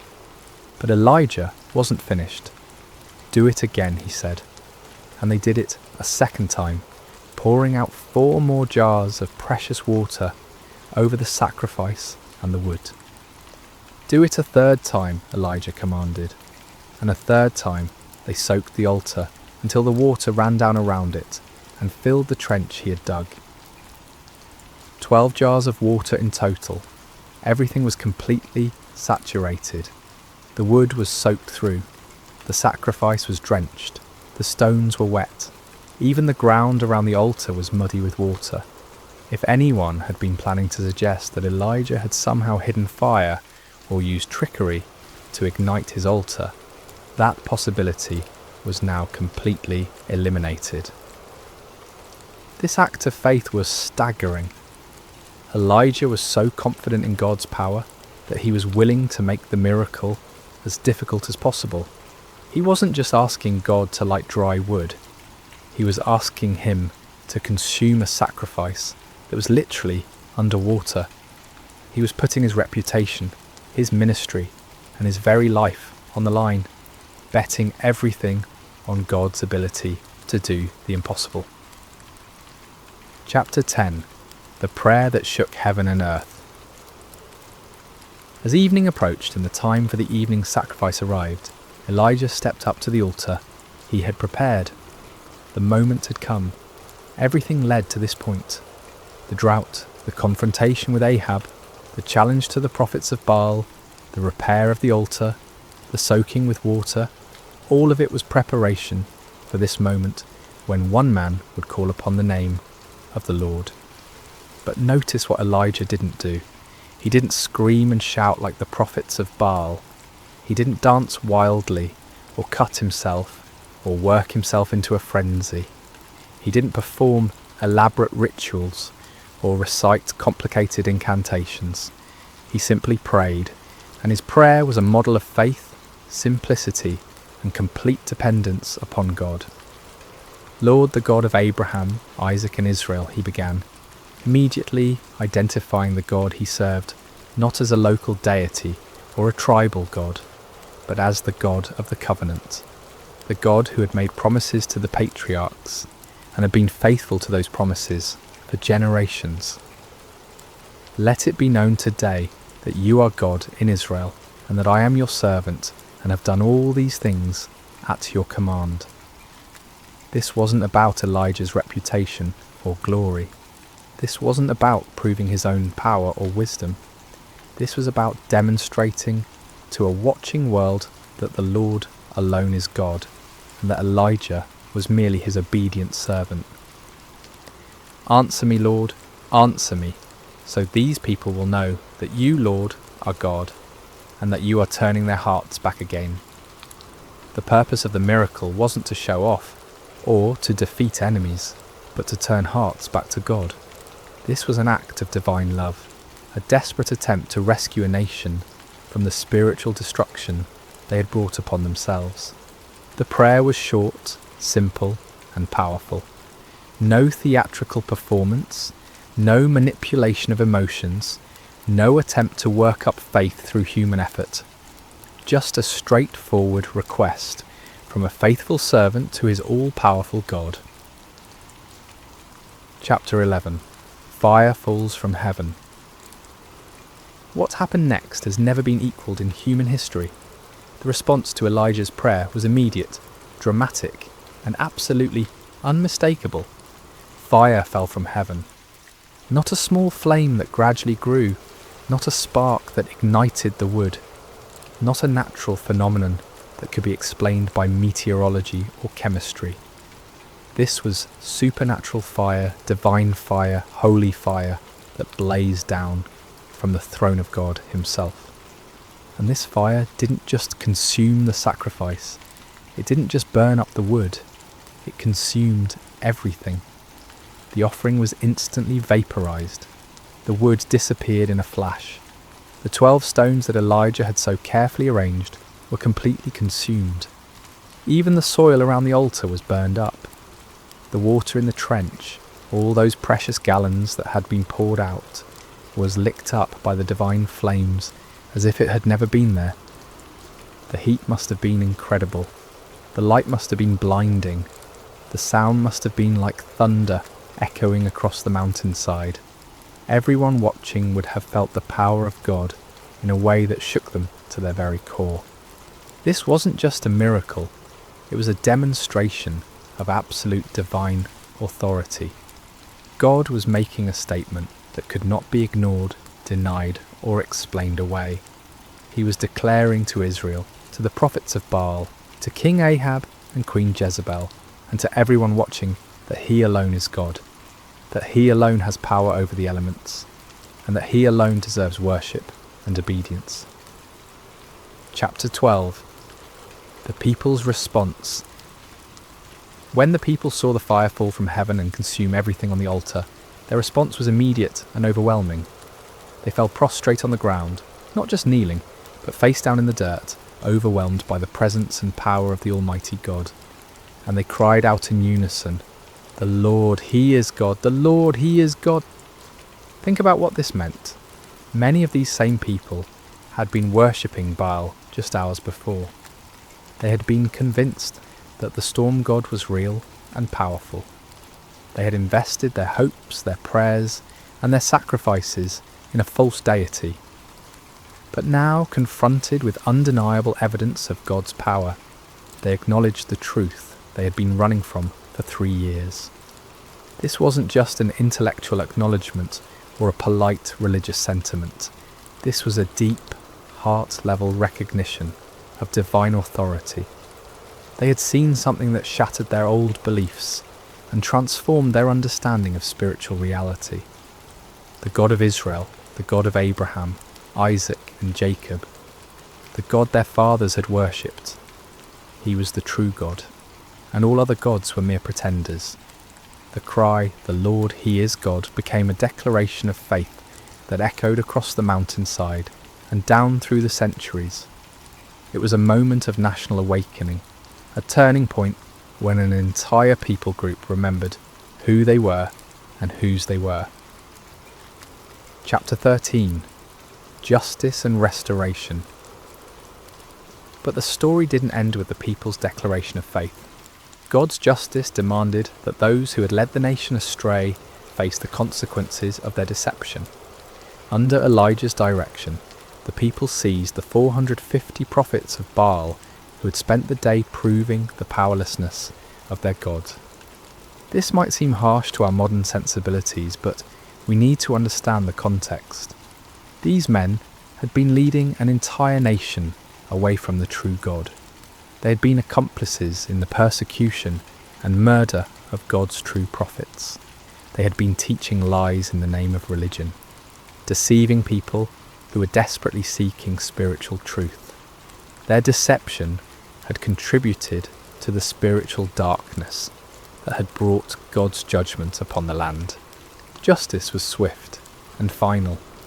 All 450 prophets of Baal were executed, removing the source of false teaching that had poisoned the nation's spiritual life. With the false prophets dealt with and the people's hearts turned back to God, it was time for the next phase of God's plan, the restoration of His blessing upon the land. Chapter 14. The sound of abundant rain. Elijah said to Ahab, "Go, eat and drink, for there is the sound of a heavy rain." This statement is remarkable for several reasons. First, there wasn't a cloud in the sky. The weather conditions were identical to what they had been for 3 years. Hot, dry, and utterly cloudless. But Elijah had the faith to hear the sound of rain that existed only in the promise of God. This is the kind of faith that sees the invisible and hears the inaudible. Elijah wasn't looking at circumstances or relying on weather forecasts. He was trusting in the word of God, who had promised to send rain upon the land. While Ahab went to eat and drink, Elijah climbed to the top of Mount Carmel and threw himself down on the ground in prayer. This wasn't a casual request or a polite religious ritual.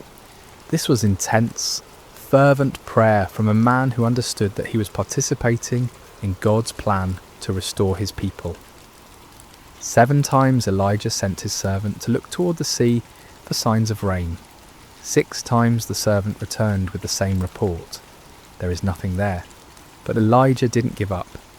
He didn't doubt God's promise or question his own faith. He kept praying, kept believing, kept expecting God to fulfill his word. On the 7th time, the servant returned with different news. A cloud as small as a man's hand is rising from the sea.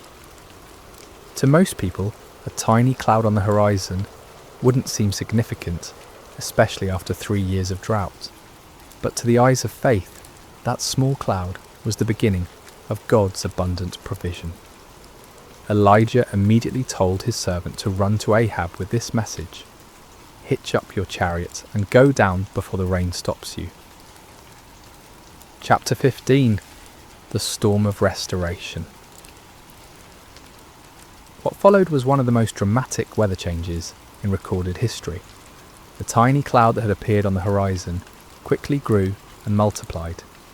The sky, which had been clear blue for 3 years, suddenly turned black with storm clouds. The wind began to blow with increasing intensity, and then the rain began to fall. But this wasn't a gentle shower or a light drizzle. This was a torrential downpour, a deluge that made up for 3 years of drought in a matter of hours. The rain came down in sheets so heavy that visibility was reduced to just a few feet. The ground, which had been hard as concrete from years of drought, couldn't absorb the water fast enough, and soon rivers of rainwater were flowing down every hillside and through every valley. It was as if God was saying, "You thought I had forgotten how to send rain? You believed that Baal was the god of storms. Let me show you what real divine power looks like. The storm was so intense that King Ahab, travelling in his royal chariot, had difficulty making the journey back to his palace in Jezreel. But here's one of the most amazing details of the entire story. The power of the Lord came on Elijah, and tucking his cloak into his belt, he ran ahead of Ahab's chariot all the way to Jezreel. Picture this scene. A middle-aged prophet who had just spent an entire day in intense spiritual warfare, who had just called down fire from heaven and orchestrated the execution of 450 false prophets who had just prayed intensely for rain. This same man was given supernatural strength to outrun a horse-drawn chariot for about 17 miles through a driving rainstorm. This wasn't natural human endurance. This was divine empowerment, God's way of putting an exclamation point on the entire day's events. Even in the storm, even in the exhaustion that should have followed such an intense spiritual battle, God's power was sufficient to carry his faithful servant. Chapter 16. Lessons for today. The story of Elijah on Mount Carmel is far more than just an exciting historical account. It's a template for understanding how God works in our world today and how he calls each of us to live lives of faith and courage. First, we see the power of standing alone for truth. Elijah was outnumbered 450 to 1, but he wasn't really alone because God was with him. In our culture today, it often feels like those who stand for biblical truth are vastly outnumbered by those who have embraced the false gods of our age. Materialism, relativism, hedonism, and secular humanism. But numbers don't determine truth, and God's power isn't limited by human statistics. Second, we learn that false gods will always disappoint. The prophets of Baal cried out to their God from morning until evening, but he never answered because he wasn't real. Today's false gods, money, success, pleasure, power, technology, entertainment, promise fulfillment, but can never deliver on their promises. Only the true God can satisfy the deepest longings of the human heart. Third, we see that God often chooses to work through ordinary people who have extraordinary faith. Elijah wasn't from a prominent family or an influential background. He was just a man who believed God and was willing to stake everything on that belief. God is still looking for such people today, men and women who will trust him completely and obey him fully, regardless of the circumstances or the opposition. Fourth, we learn the importance of prayer in the life of faith. Elijah's prayer was simple but powerful because it was offered in complete faith and alignment with God's will. He wasn't trying to manipulate God or impress people. He was simply communicating with his heavenly Father and trusting him to act according to his promises. Fifth, we see that God's miracles often come after periods of preparation and testing. The 3 years of drought weren't just punishment for sin, they were preparation for a miracle. God was setting the stage for a demonstration of his power that would be undeniable and unforgettable. Sometimes what looks like delay in our lives is actually divine preparation for something greater than we could imagine. Conclusion. Where is your Mount Carmel? As we conclude this incredible story, I want to ask you a personal question. Where is your Mount Carmel? What situation in your life is calling for a clear demonstration of God's power and faithfulness? What false gods have you been trusting instead of the one true God? What impossible circumstance are you facing that only divine intervention can resolve?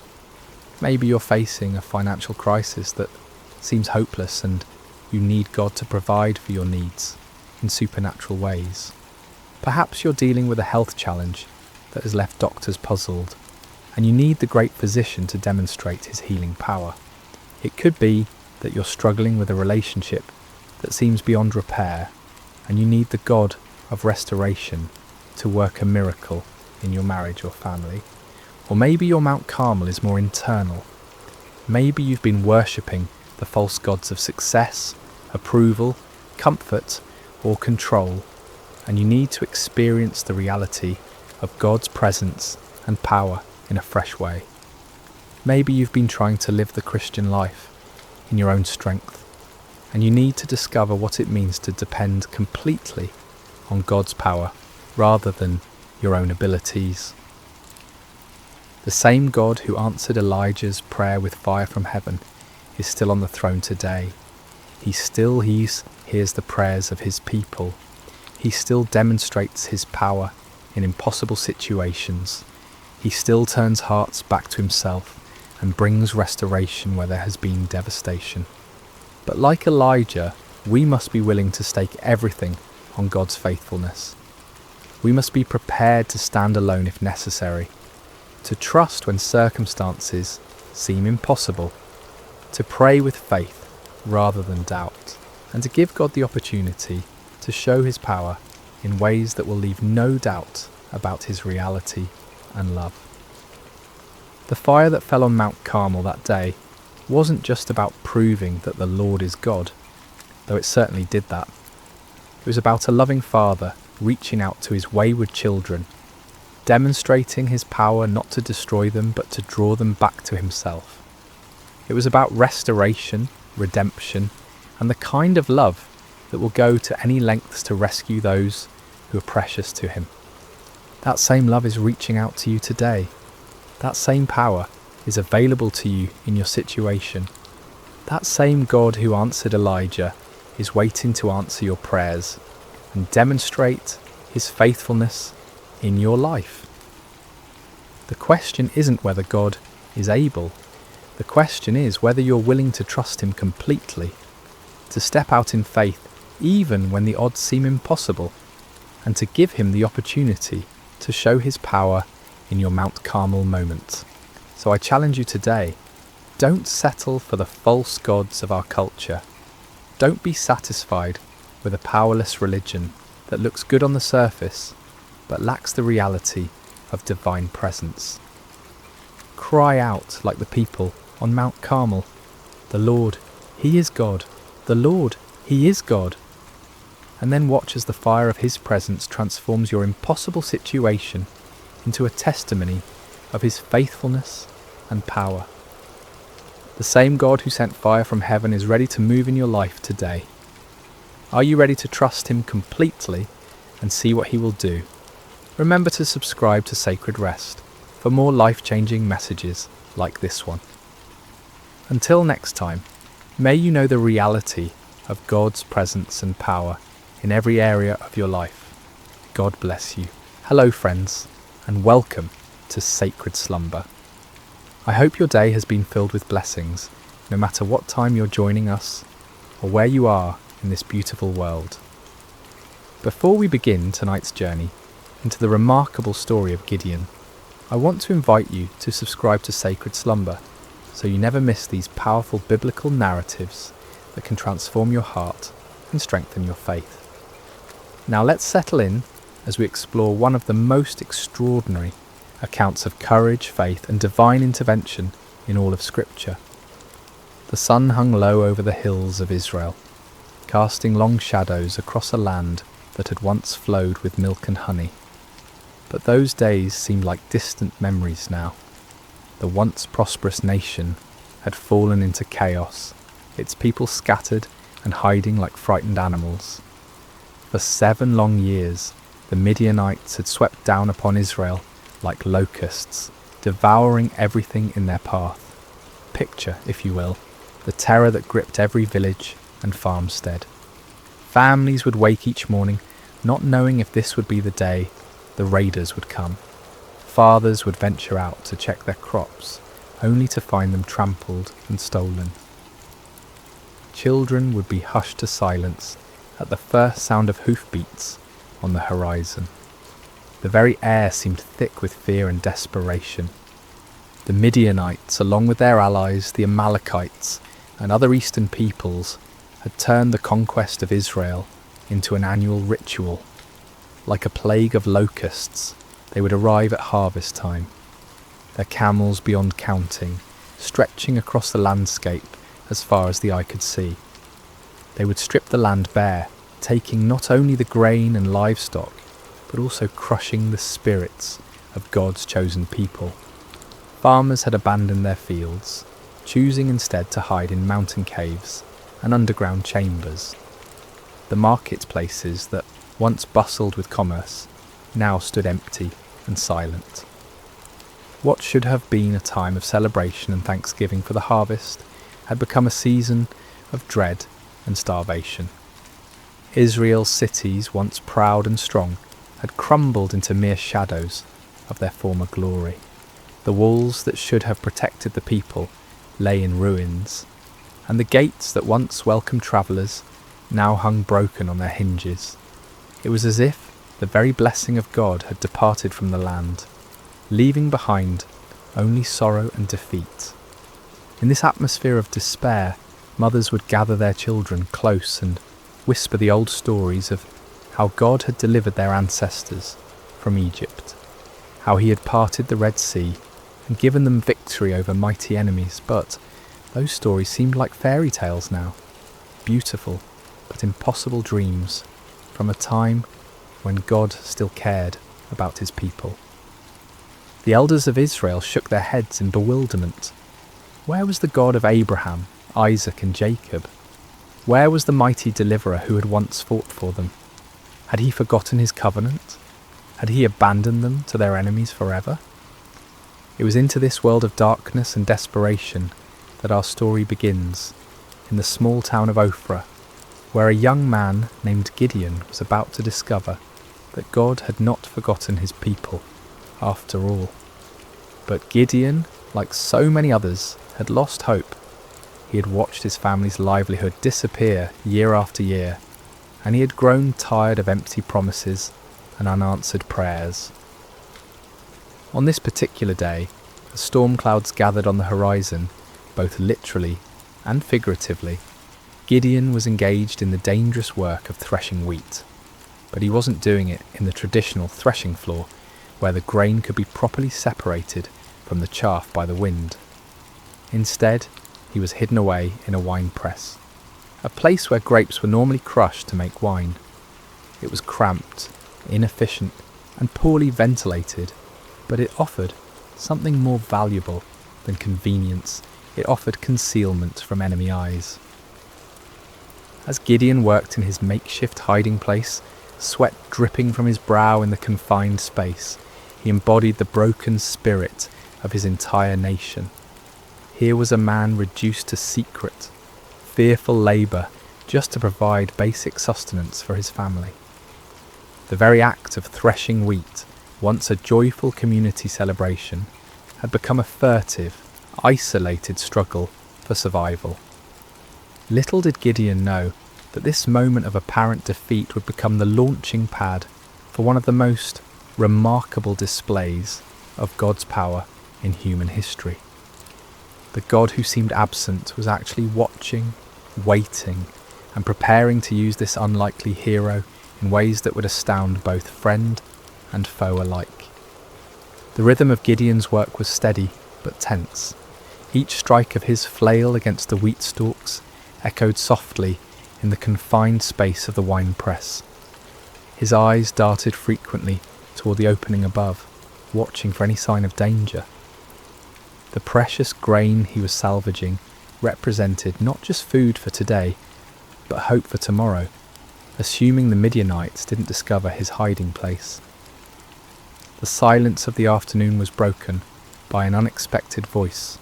"The Lord is with you, mighty warrior." Gideon's heart nearly stopped. He spun around, flail raised defensively, expecting to see a Midianite scout who had somehow discovered his secret location.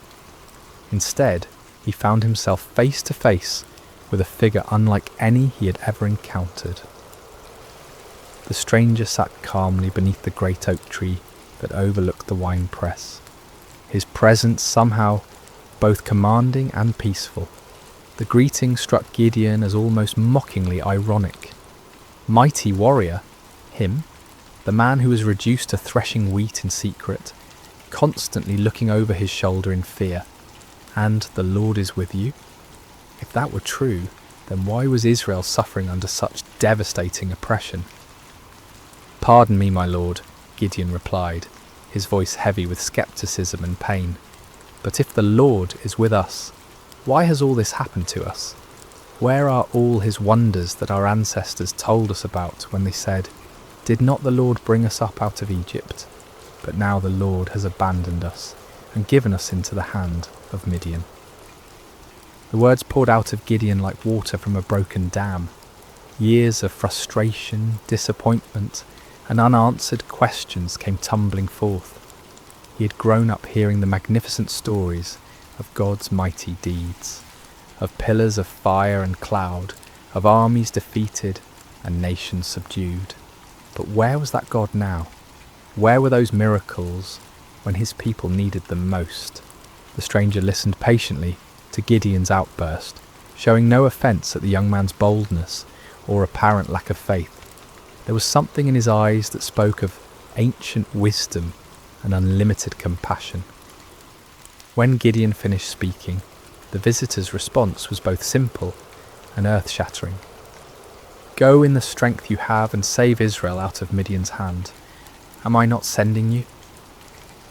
The audacity of the command took Gideon's breath away. Save Israel? Him? The implications were staggering. This wasn't a request for him to join an army or support a cause.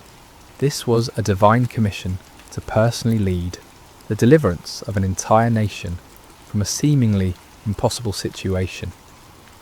"Pardon me, my lord," Gideon stammered, his mind reeling, "but how can I save Israel? My clan is the weakest in Manasseh, and I am the least in my family."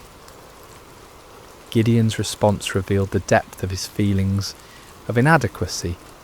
In a culture where tribal strength and family position determined social standing and influence, he saw himself as doubly disqualified. His clan held no political power, commanded no great armies, and possessed no significant wealth. Within that already weak clan, he was the youngest, the most inexperienced, the least likely to be chosen for any position of leadership. But the stranger's next words would echo through the ages as one of the most profound promises ever given to a human being. "I will be with you, and you will strike down all the Midianites, leaving none alive." The promise was comprehensive and absolute. Not some of the Midianites, not most of them, but all of them. The victory would be complete and decisive, but more importantly, it would not depend on Gideon's strength, wisdom, or experience. It would depend entirely on the presence and power of God himself. Still struggling to believe what he was hearing, Gideon made a request that would reveal both his desire for faith and his need for certainty. "If now I have found favour in your eyes, give me a sign that it is really you talking to me. Please do not go away until I come back and bring my offering and set it before you." The stranger agreed to wait, and Gideon hurried to his house to prepare an offering. His heart raced as he worked, his hands trembling slightly as he prepared a young goat and made bread from an ephah of flour. This was not a small offering by the standards of his time, especially for a family struggling under the oppression of constant raids. Yet something within him compelled him to give generously, to honour this mysterious visitor properly. When Gideon returned with the prepared food, the stranger instructed him to place the meat and unleavened bread on a rock and pour out the broth. Gideon obeyed, though he couldn't understand the purpose of these strange instructions. What happened next would leave no doubt about the supernatural nature of his visitor. The stranger touched the meat and bread with the tip of the staff he carried, and immediately fire flared from the rock, consuming the entire offering in an instant. The flames burned with an intensity and heat that no ordinary fire could match, leaving nothing behind but the memory of their brilliance. In that same moment, the stranger vanished from sight, disappearing as suddenly and mysteriously as he had appeared. Terror gripped Gideon's heart as the full realization of what had just occurred crashed over him like a mighty wave. This had been no ordinary man, no mere messenger or prophet. This had been the angel of the Lord, a manifestation of God himself. In that moment of understanding, Gideon was overwhelmed not with joy, but with mortal fear. "Alas, sovereign Lord," he cried out in anguish, "I have seen the angel of the Lord face to face." In the ancient world, it was believed that no human could see God and live. The very encounter that should have filled him with confidence instead filled him with terror. Had his boldness in questioning and testing the Lord sealed his doom? Would he die for having stood in the presence of the Almighty? But even in his moment of greatest fear, God's grace reached out to comfort him. The voice of the Lord came to him again, gentle and reassuring. "Peace, do not be afraid, you are not going to die." With his own hands, Gideon built an altar on that spot and called it, "The Lord is Peace." The place where he had threshed wheat in fear and desperation had become holy ground, the site of a divine encounter that would change not only his life, but the destiny of an entire nation. As night fell over Ophrah, Gideon stood beside his new altar, his mind swirling with the magnitude of what had occurred. The God of his ancestors had not abandoned Israel after all. He had been working, planning, preparing for this very moment, and somehow, incredibly, he had chosen Gideon to be his instrument of deliverance. Yet even as faith began to bloom in his heart, doubt lingered like shadows at the edges of his mind. The task before him seemed impossible, the odds insurmountable. How could he, one man from the weakest clan in Manasseh, possibly hope to defeat the countless multitudes of Midian and their allies? It was a question that would lead him to make one of the most famous requests for divine confirmation in all of Scripture. The days following Gideon's encounter with the angel of the Lord were filled with a mixture of excitement and anxiety. The divine commissioning had been clear and unmistakable, yet the human heart, prone to doubt and fear, struggled to fully embrace what seemed impossible. Gideon found himself caught between the supernatural certainty of his calling and the natural uncertainties of his circumstances. As he went about his daily tasks, Gideon's mind constantly returned to that moment when fire had consumed his offering and the angel had vanished from sight. Had it really happened? In the bright light of day, with the familiar sounds and sights of ordinary life surrounding him, the encounter almost seemed like a dream. Yet the altar he had built stood as a permanent reminder, its stones bearing witness to the reality of what had occurred. Word began to spread quietly through the region about Gideon's calling. Some believed and were filled with hope for the first time in years. Others were skeptical, wondering how this young man could possibly succeed where so many others had failed. Still others were fearful, worried that any attempt at resistance would only bring more severe retaliation from their oppressors. The weight of responsibility pressed heavily on Gideon's shoulders. He was being asked not just to risk his own life, but potentially to lead others to their deaths. What if he had misunderstood? What if his faith had somehow led him astray? The consequences of a mistake would be catastrophic, not just for him, but for all who would follow him. It was in this state of mind that Gideon made his famous request for divine confirmation. The fleece test, as it would come to be known, represented not a lack of faith, but rather a deep desire for certainty in the face of overwhelming responsibility. "If you will save Israel by my hand as you have promised," Gideon prayed earnestly, "look, I will place a wool fleece on the threshing floor. If there is dew only on the fleece, and all the ground is dry, then I will know that you will save Israel "By my hand, as you said." The request was specific and measurable. In the normal course of nature, dew would form on all surfaces, exposed to the night air. If God could reverse this natural process, causing moisture to collect only on the fleece, while leaving the surrounding ground completely dry, it would serve as an unmistakable sign of divine intervention. Gideon placed the fleece carefully on the threshing floor as evening approached. All through the night, he must have awakened periodically, wondering what he would find in the morning. As dawn broke, he hurried to the spot where he had placed his test. What he discovered filled him with wonder and awe. The fleece was thoroughly saturated with dew, so much so that when he wrung it out, he was able to fill an entire bowl with water. Yet all around it, the ground was completely dry, as if an invisible barrier had prevented any moisture from settling anywhere but on the wool.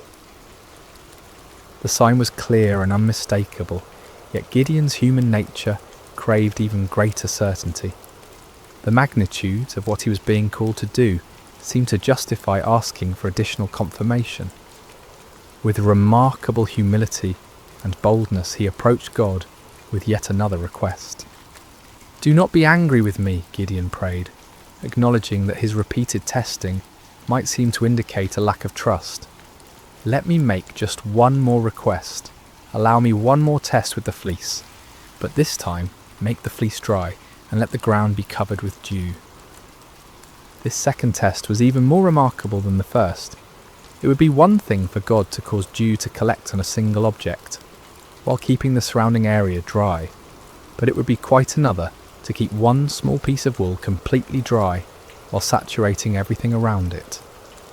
This second sign would demonstrate not just God's power over nature, but his precise control over the smallest details. Again, Gideon placed the fleece on the threshing floor and waited through the night.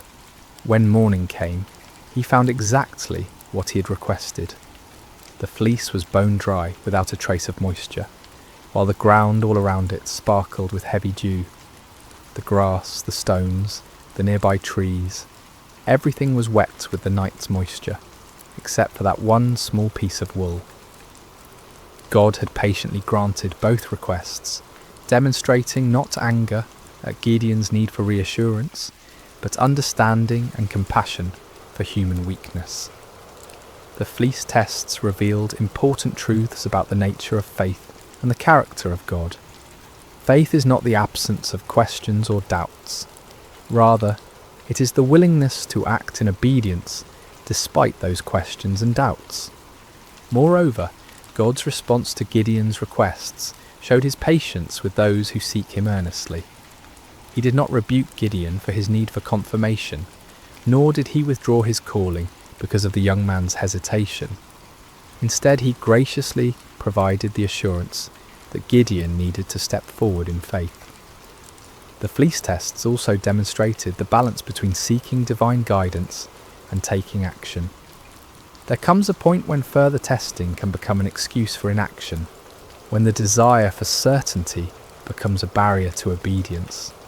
Gideon wisely limited his requests to 2 clear signs, then proceeded to act on what he had received. As news of these miraculous signs spread throughout the tribes of Israel, hope began to stir in hearts that had been dormant for years. Perhaps God had not forgotten them after all. Perhaps deliverance was indeed coming through this unlikely young man from Ophrah. But before Gideon could lead Israel into battle against their oppressors, he would need to assemble an army. The call went out throughout the territories of Manasseh, Asher, Zebulun, and Naphtali. Men who had been hiding in caves and mountain strongholds began to emerge, drawn by the promise of freedom and the reports of God's miraculous confirmations. The response was overwhelming. 32,000 men answered the call, a substantial army by any measure. These were not professional soldiers, but farmers and craftsmen, fathers and sons, united by their hatred of oppression and their desperate hope for liberation. They came carrying whatever weapons they could find. Swords that had been hidden from enemy raids, spears hastily fashioned from farming tools, bows that had been used for hunting game in the wilderness. As Gideon looked out over this vast assembly of volunteers, he might have felt a surge of confidence. Surely with 32,000 men, even amateur fighters, he could mount a credible challenge to the Midianite forces. The odds were still daunting, given that the enemy could field armies many times larger, but at least now they had a fighting chance. Yet God had other plans. The fleece tests had been preparation not just for Gideon's faith, but for an even greater demonstration of divine power. The true test was not whether Gideon could trust God with impossible signs, but whether he could trust God with an impossible strategy. What happened next would shock both Gideon and his army, challenging every human assumption about warfare and victory. God was about to demonstrate that his ways are not our ways, and that his power is made perfect, not in human strength, but in human weakness. The morning sun cast long shadows across the camp as 32,000 men prepared for what they believed would be their march to war. Weapons were sharpened, provisions were packed, and final prayers were offered. The air buzzed with nervous energy as farmers turned warriors contemplated the battle that lay ahead. Gideon moved among his troops, offering words of encouragement and trying to project the confidence that a leader must display.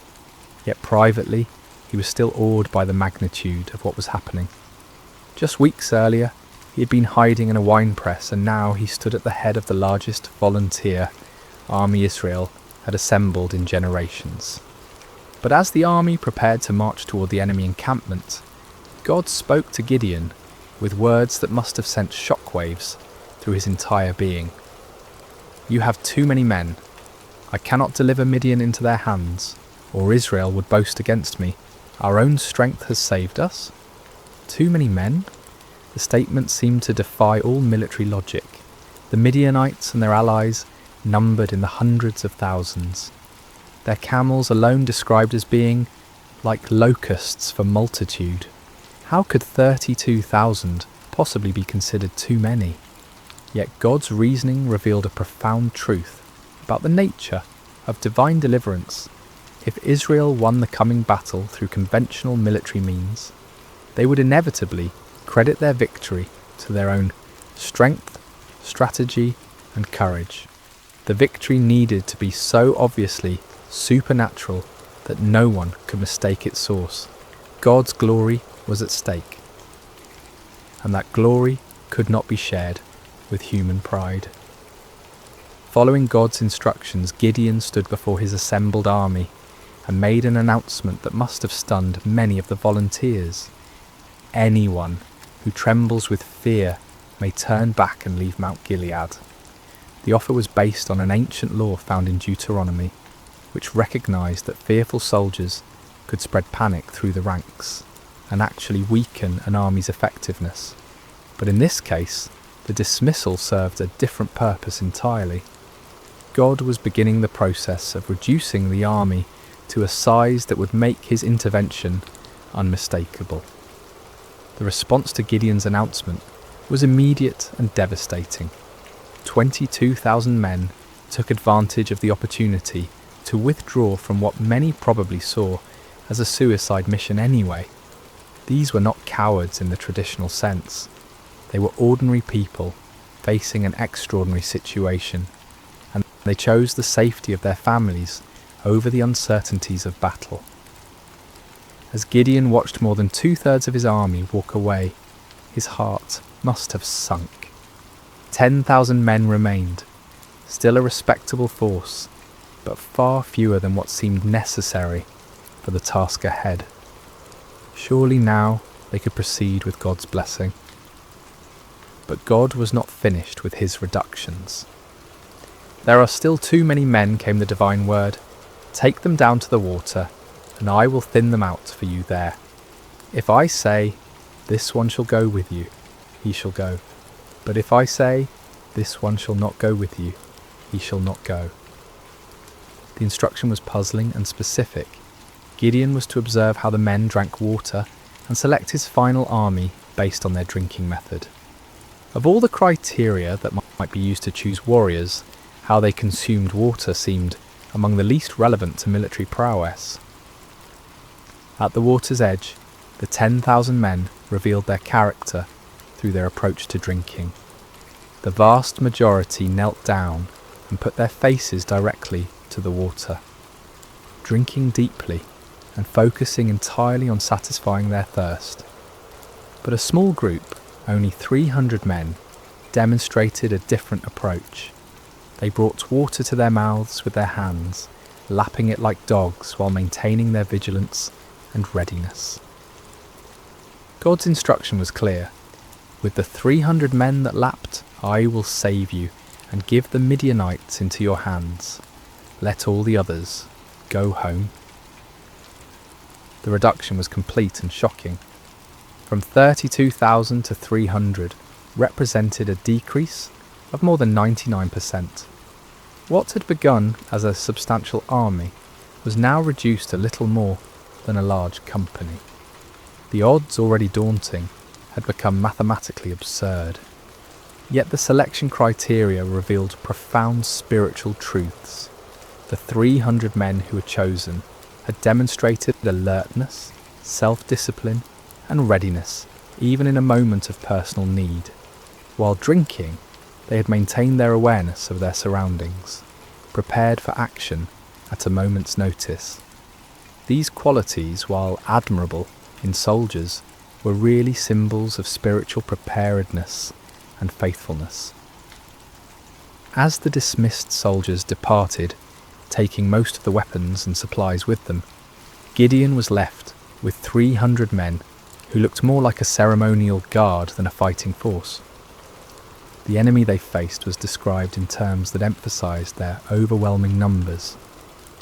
All the Midianites, the Amalekites, and the other eastern peoples had settled in the valley, thick as locusts. Their camels could no more be counted than the sand on the seashore. The disparity was so extreme that it moved beyond the realm of military strategy into the realm of the miraculous. No human commander would voluntarily reduce his forces to such a level when facing such overwhelming odds. Yet this was precisely God's point. The victory that was coming would be so clearly divine in origin that no one could attribute it to human planning or prowess. For Gideon, this final reduction must have been the ultimate test of faith. Everything in his military thinking, everything in his natural instincts, everything in conventional wisdom screamed against such a strategy. Yet his experiences with the fleece had prepared him for this moment. He had learned to trust God's ways even when they contradicted human logic. The 300 men who remained showed remarkable faith as well. They could see the enemy forces spread across the valley below them. They knew the odds better than anyone, yet they chose to stay, to trust in the God who had called them through his servant Gideon. As night fell over the Israelite camp, the 300 men prepared for what would be the most unconventional battle in military history. They had no idea that they were about to participate in a victory that would be remembered and celebrated for thousands of years, a victory that would demonstrate God's power to use the weak to confound the mighty. The stage was set for a night that would change everything. The Midianites slept in their countless tents, confident in their overwhelming superiority. The 300 Israelites made their final preparations, trusting in a God who specialized in impossible victories. The hours before dawn are often the darkest, both literally and figuratively. As Gideon and his 300 men crouched in the hills overlooking the vast enemy encampment, the weight of their impossible mission pressed down upon them like a physical burden. The valley below was filled with the tents of their enemies, stretching as far as the eye could see in the starlight, a sea of canvas that housed an army larger than any they had ever faced. despite the miraculous signs he'd witnessed and the divine assurances he had received, Gideon still struggled with doubt. God, in his infinite understanding of human nature, provided one more confirmation before the battle commenced. "Get up, go down against the camp," the Lord instructed, "because I am going to give it into your hands. If you are afraid to attack, go down to the camp with your servant Purah and listen to what they are saying. Afterward, you will be encouraged to attack the camp." The offer revealed God's compassionate understanding of Gideon's anxiety. Rather than rebuking him for his continued fears, the Lord provided an opportunity for reassurance. Taking his servant Purah with him, Gideon crept down toward the perimeter of the enemy camp under cover of darkness. The Midianite camp was massive beyond imagination. Thousands upon thousands of tents housed warriors from multiple nations united in their conquest of Israel. The sounds of the sleeping army filled the night air, snoring soldiers, restless camels, the occasional challenge of sentries. The very scale of the enemy forces should have been overwhelming to any reasonable observer. As Gideon and Purah approached the outer edge of the camp, they overheard a conversation between two Midianite soldiers. One was telling his companion about a disturbing dream he had experienced. "I had a dream. A round loaf of barley bread came tumbling into the Midianite camp. It struck the tent with such force that the tent overturned and collapsed."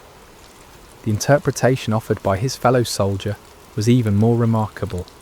"This can be nothing other than the sword of Gideon, son of Joash, the Israelite. God has given the Midianites and the whole camp into his hands." The irony was profound.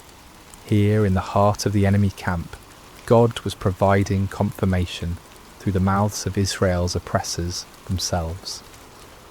The barley bread in the dream was significant. Barley was considered the food of the poor, inferior to wheat. Yet in the dream, this humble loaf had the power to destroy the entire enemy position.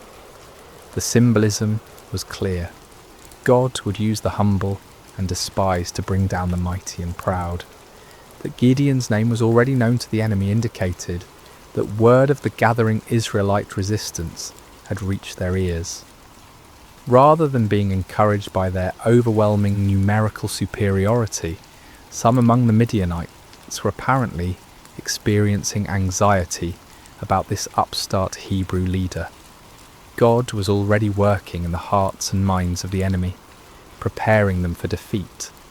Gideon and Purah retreated to their own lines, hearts pounding with excitement and renewed confidence. The doubt that had plagued Gideon was finally dispelled by this remarkable confirmation. When they reached the Israelite position, Gideon called his men together for final instructions. "Get up," he announced with newfound authority and confidence. "The Lord has given the Midianite camp into your hands." What followed was perhaps the most unusual battle plan in military history. Instead of swords and spears, Gideon distributed trumpets, empty clay jars, and torches to each of his 300 men. The weapons of conventional warfare were set aside in favour of items that seemed more suited to a religious ceremony than a military campaign. Gideon divided his small force into 3 companies of 100 men each. The strategy was simple, yet audacious. They would surround the enemy camp and, at Gideon's signal, create as much noise and confusion as possible while giving the appearance of a much larger force. "Watch me," Gideon instructed his men. "Follow my lead. When I get to the edge of the camp, do exactly as I do. When I and all who are with me blow our trumpets, then from all around the camp blow yours and shout, 'For the Lord and for Gideon.'" The plan required perfect timing and coordination. Each man would conceal his torch inside a clay jar, maintaining complete darkness and silence until the moment of attack. Then at Gideon's signal, they would simultaneously break their jars, revealing blazing torches, blow their trumpets with all their might, and shout their battle cry. The psychological impact was designed to be devastating. The enemy would suddenly find themselves surrounded by lights and noise, creating the impression of a massive attacking force. In the confusion of a night assault, with limited visibility and the disorientation of being awakened from sleep, even experienced soldiers could panic and lose their sense of direction. As the three companies moved into position around the vast perimeter of the enemy camp, each man must have felt the weight of the moment. They were not professional soldiers, but ordinary citizens who had answered the call to fight for their freedom. Now they found themselves in the most critical moment of their lives, armed with the most unconventional weapons imaginable, trusting in a God who had promised victory through seemingly impossible means. The middle watch around midnight was traditionally the time when sentries were changed and vigilance was often at its lowest point. It was at this precise moment that Gideon and his 100 men reached their assigned position on the edge of the camp. Across the valley, 200 other men waited in similar positions, every eye fixed on their leader for the signal that would begin the battle. Gideon raised his torch-filled jar high above his head, then brought it down sharply, smashing it against a rock. The clay shattered with a sound that seemed to echo across the silent valley, and immediately his torch blazed forth in the darkness. At the same instant, he lifted his trumpet to his lips and blew a long, piercing blast. "For the Lord and for Gideon!" he shouted at the top of his lungs.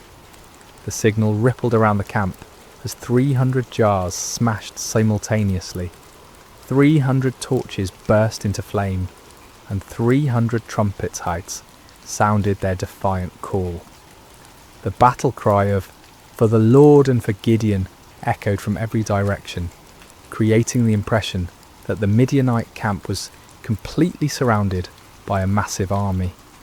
The effect was instantaneous and devastating. Thousands of sleeping soldiers were jolted awake to find their camp surrounded by blazing lights and deafening noise.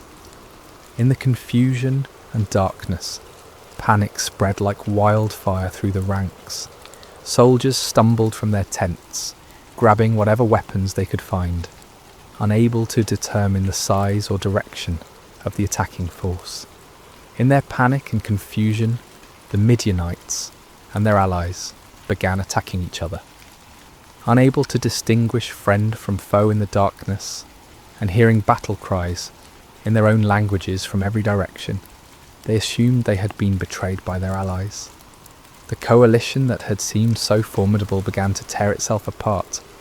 The 300 Israelites maintained their positions around the perimeter, continuing to blow their trumpets and hold their torches high, creating the illusion of a massive army that had the enemy completely surrounded.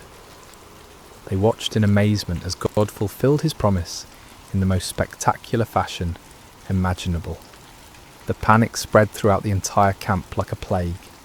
What had begun as confusion quickly escalated into a full-scale rout as the enemy forces fled in every direction, abandoning their weapons, supplies, and even their camels in their desperate attempt to escape what they perceived as certain destruction. The victory was complete and overwhelming, achieved not through superior numbers or military might, but through divine intervention, working through the obedience of 300 faithful men. The God who had called Gideon from his hiding place in the winepress had once again demonstrated that his power is made perfect in human weakness. As dawn broke over the valley, an astonishing sight greeted the 300 Israelites. Where the night before had stood the mighty encampment of Israel's oppressors, now lay only scattered debris and abandoned supplies. Tents stood empty, their guy ropes cut by fleeing soldiers. Weapons lay discarded where they had fallen from panicked hands. The camels that had been described as innumerable as locusts wandered aimlessly, their owners having fled into the wilderness. The ground itself told the story of the night's chaos, Bloodstains marked the spots where confused allies had struck down one another in the darkness. Personal belongings were strewn across the landscape as the fleeing army had abandoned everything that might slow their escape.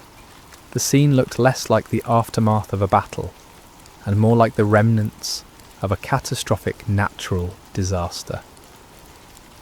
Gideon and his men moved through the abandoned camp in wonder, scarcely believing what their eyes were witnessing. The victory was so complete, so overwhelming, that it seemed almost too good to be true. Yet the evidence was undeniable.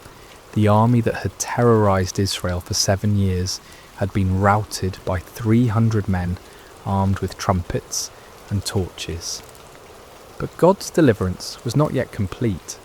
Even as the 300 marvelled at what had occurred in the valley, word of the miraculous victory was spreading throughout the hill country of Israel.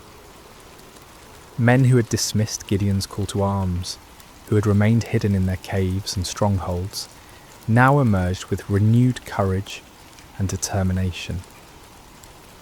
The tribes of Naphtali, Asher and Manasseh rallied to pursue the fleeing Midianites. What had begun with 300 faithful men now swelled into a national movement of liberation. The psychological impact of the victory was as important as the military result. The myth of Midianite invincibility had been shattered in a single night, and the spirit of resistance that had been dormant for so long now burst forth like a river breaking through a dam. Gideon sent messengers throughout the hill country of Ephraim with urgent instructions.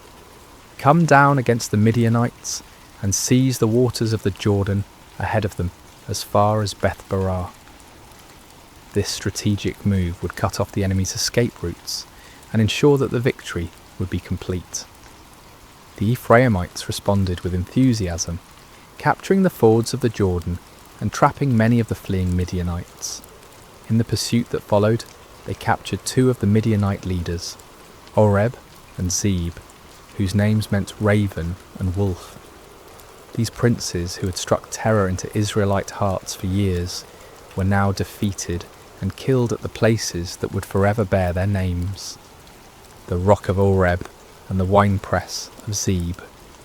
The pursuit continued beyond the Jordan as Gideon and his original 300, though exhausted, pressed on to capture the remaining Midianite kings, Zaba and Zalmunna. The victory was total and decisive. An empire that had dominated the region for 7 years was completely destroyed in a matter of days. The land of Israel enjoyed peace for 40 years during Gideon's lifetime. The oppression that had driven families into hiding was replaced by prosperity and security. Fields that had been abandoned were cultivated again. Markets that had stood empty bustled with commerce.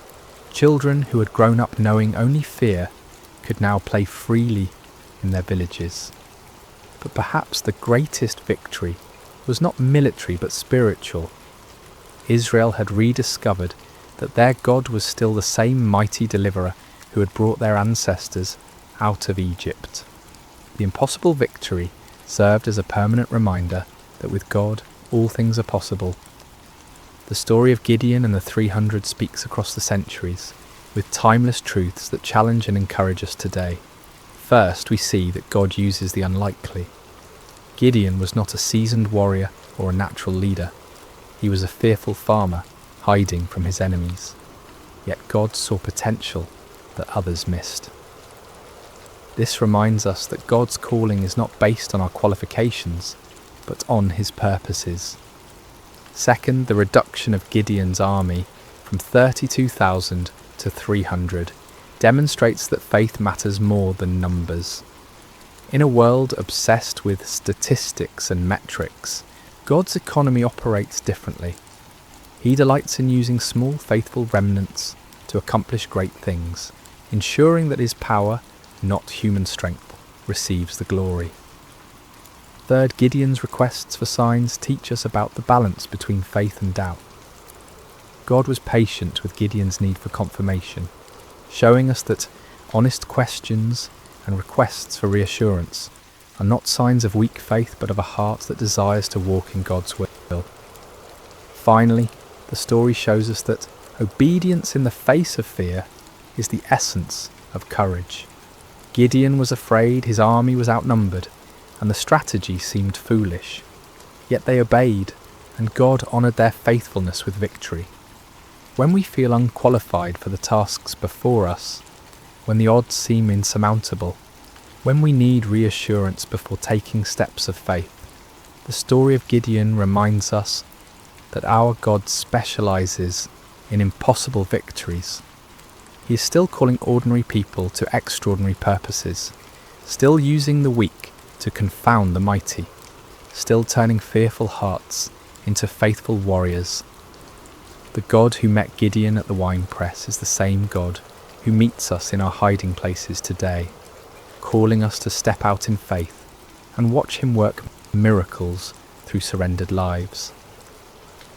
Just as the 300 trumpets and torches became instruments of divine victory, our simple obedience can become the means through which God accomplishes his purposes in our generation. May we have the courage to answer when he calls, the faith to trust when he leads, and the persistence to follow when he sends us into battles that seem impossible to win.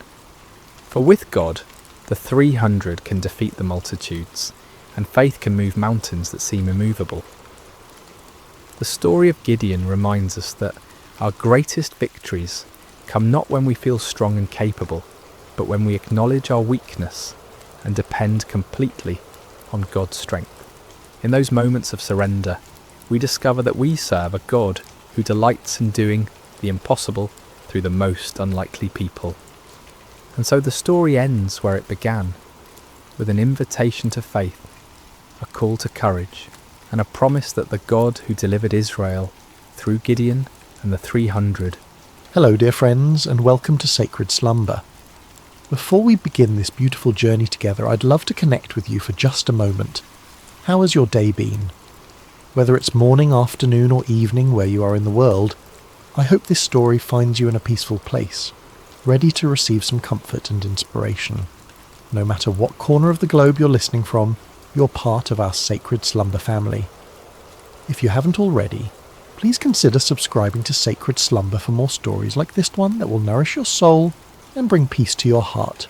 Tonight, we're going to journey together through one of the most remarkable stories ever told, the true account of Joseph, a young man whose life teaches us profound lessons about resilience, faith, and the mysterious ways that purpose unfolds even in our darkest moments. This is a story that has inspired millions across centuries, reminding us that no matter how deep our pit may seem, there's always hope for palace moments ahead. In the ancient land of Canaan, where the sun painted golden hues across rolling hills dotted with olive trees and grazing flocks, there lived a patriarch named Jacob. His tents were pitched near Hebron, and his wealth was measured not in gold or silver, but in the size of his herds and the strength of his family. Jacob had 12 sons, but among them all one held a special place in his father's heart. Joseph was 17 years old, with eyes that sparkled with intelligence and a spirit that seemed to dance with dreams. He was the son of Rachel, Jacob's but loved wife, who had died giving birth to Benjamin, Joseph's younger brother. Perhaps it was the memory of Rachel that made Jacob's love for Joseph burn so brightly. Or perhaps it was something else, a recognition of the extraordinary destiny that seemed to hover around this particular son like morning mist around a mountain peak. The favouritism was evident to everyone in the household. While Joseph's older brothers, Reuben, Simeon, Levi, Judah, Dan, Naphtali, Gad, Asher, Issachar and Zebulun worked hard in the fields tending the flocks, Joseph often remained close to home. His brothers wore the simple, practical garments of shepherds, but Joseph wore something entirely different. One day Jacob called Joseph to his tent. The old man's hands, weathered by years of labour and life, held a garment that took Joseph's breath away. It was a coat of many colours, rich blues like the depths of the sea, vibrant reds like the sunset over the desert, brilliant yellows like fields of grain, and deep purples like the robes of kings. The fabric was fine, the workmanship exquisite. It was not the coat of a shepherd, but the robe of a prince. "My son," Jacob said, his voice thick with emotion as he placed the coat on Joseph's shoulders, "this is for you. You are precious to me beyond measure." Joseph felt the weight of the coat, but more than that, he felt the weight of his father's love and the unspoken promise it contained. As he walked among his brothers wearing this magnificent garment, he could feel their eyes following him, eyes that had grown cold with resentment and hard with jealousy. But the coat was only the beginning. Joseph had always been a dreamer, but now his dreams took on a quality that was both wonderful and troubling. One morning, as the family gathered for their meal, Joseph could no longer contain the vision that had visited him in the night. "Listen to this dream I had," Joseph said, his voice bright with excitement and innocence. "We were binding sheaves of grain out in the field, when suddenly my sheaf rose and stood upright, while your sheaves gathered around mine and bowed down to it." The silence that followed was deafening. His brothers exchanged glances that spoke volumes. Reuben's jaw tightened. Simeon's hands clenched into fists. Judah shook his head in disgust. "Do you intend to reign over us?" Simeon asked, his voice dripping with sarcasm. "Will you actually rule us?" But Joseph, in his youthful enthusiasm, seemed oblivious to the storm clouds gathering around him. Soon after, he had another dream, even more vivid than the first. "Listen," he said one evening as the family sat around the fire, the flames casting dancing shadows on their faces. "I had another dream, and this time the sun and moon and 11 stars were bowing down to me." Even Jacob was troubled by this dream. "What is this dream you had?" he asked, his voice carrying a note of concern. "Will your mother and I and your brothers actually come and bow down to the ground before you?" Though Jacob rebuked Joseph publicly, privately he pondered these words in his heart. There was something about his son's dreams that felt different from ordinary night visions. They carried the weight of prophecy, the sense of divine purpose. But for Joseph's brothers, these dreams were the final straw. Their hatred for Joseph grew like a cancer, fed by jealousy and watered by resentment. The brothers could hardly speak a civil word to Joseph anymore. When he approached, conversation stopped. When he tried to join their work, they found reasons to send him away. The coat of many colours became a symbol of everything they despised about their father's favouritism and their brother's apparent arrogance. One day, Jacob sent Joseph to check on his brothers who were grazing the flocks near Dothan, several days' journey from home. As Joseph set out, wearing his beautiful coat and carrying provisions for his brothers, he had no idea that he was walking toward a destiny that would change not only his life, but the course of history itself. The brothers saw him coming from a long distance, the colours of his coat visible even across the rolling hills. As that familiar figure approached, the resentment that had been building for years finally reached its boiling point. "Here comes that dreamer," one of them said with venom. "Let's kill him," another suggested. "We can throw him into one of these cisterns and say that a ferocious animal devoured him. Then we'll see what comes of his dreams." For a moment, murder hung in the air like a storm cloud ready to burst. But Reuben, the eldest, felt the weight of responsibility on his shoulders. "Let's not take his life," he said quickly. "Throw him into this cistern here in the wilderness, but don't lay a hand on him." Privately, Reuben planned to rescue Joseph later and return him to their father. When Joseph finally reached his brothers, he greeted them with a smile, completely unaware of the dark thoughts that had been brewing in their hearts. But instead of the warm welcome he expected, they seized him roughly. Hands that should have embraced him tore at his beautiful coat, stripping it from his body. Before he could fully comprehend what was happening, they had grabbed him and thrown him into an empty cistern. The pit was deep and dry, its walls smooth stone that offered no hope of escape. As Joseph hit the bottom, the breath knocked from his lungs. He looked up to see the circle of sky above growing smaller as his brothers walked away. The silence was overwhelming. One moment he had been walking free under the open sky, and the next he was trapped in a hole in the ground, abandoned by his own family. Above him, his brothers sat down to eat their meal as if nothing had happened. The casual way they consumed their bread and cheese while their brother suffered below spoke volumes about how completely their hearts had been hardened by jealousy. But God's purposes are rarely thwarted by human cruelty, and even as Joseph sat in that pit, wondering if he would die there, divine providence was already at work. In the distance, a caravan of Ishmaelite traders appeared on the horizon, their camels loaded with spices, balm and myrrh bound for Egypt. Judah, perhaps feeling some stirring of conscience, looked at his brothers and said, "What will we gain if we kill our brother and cover up his blood? Come, let's sell him to the Ishmaelites and not lay our hands on him. After all, he is our brother, our own flesh and blood." The brothers agreed, seeing an opportunity to rid themselves of Joseph while making a profit. They pulled Joseph out of the cistern and sold him to the traders for 20 shekels of silver. As the caravan disappeared into the distance with Joseph bound among the slaves, the brothers took his coat of many colours and tore it. Then they killed a goat and dipped the coat in its blood. When they returned home, they presented the bloodied coat to their father. "We found this," they said. "Examine it to see whether it is your son's robe." Jacob recognized it immediately. The colours that had once brought him such joy now brought only anguish. "It is my son's robe," he cried. "Some ferocious animal has devoured him. Joseph has surely been torn to pieces." Jacob tore his clothes in grief and put on sackcloth. He mourned for his son many days, and though all his sons and daughters came to comfort him, he refused to be comforted. "No," he said, "I will continue to mourn until I join my son in the grave." Meanwhile, the caravan carrying Joseph continued its journey toward Egypt, each step taking him further from everything he had ever known and loved. As the young man looked back at the fading hills of his homeland, he could not have imagined that this betrayal, this moment that felt like the end of everything, was actually the beginning of a story that would demonstrate the power of God to bring beauty from ashes and purpose from pain. The journey to Egypt was long and grueling. Joseph, who had never known anything but comfort and privilege, now found himself chained among slaves, his feet bloody from walking across rough terrain, his throat parched from the desert sun. The traders were not cruel, but neither were they kind. He was simply merchandise to them, a commodity to be delivered in good condition to fetch the best price.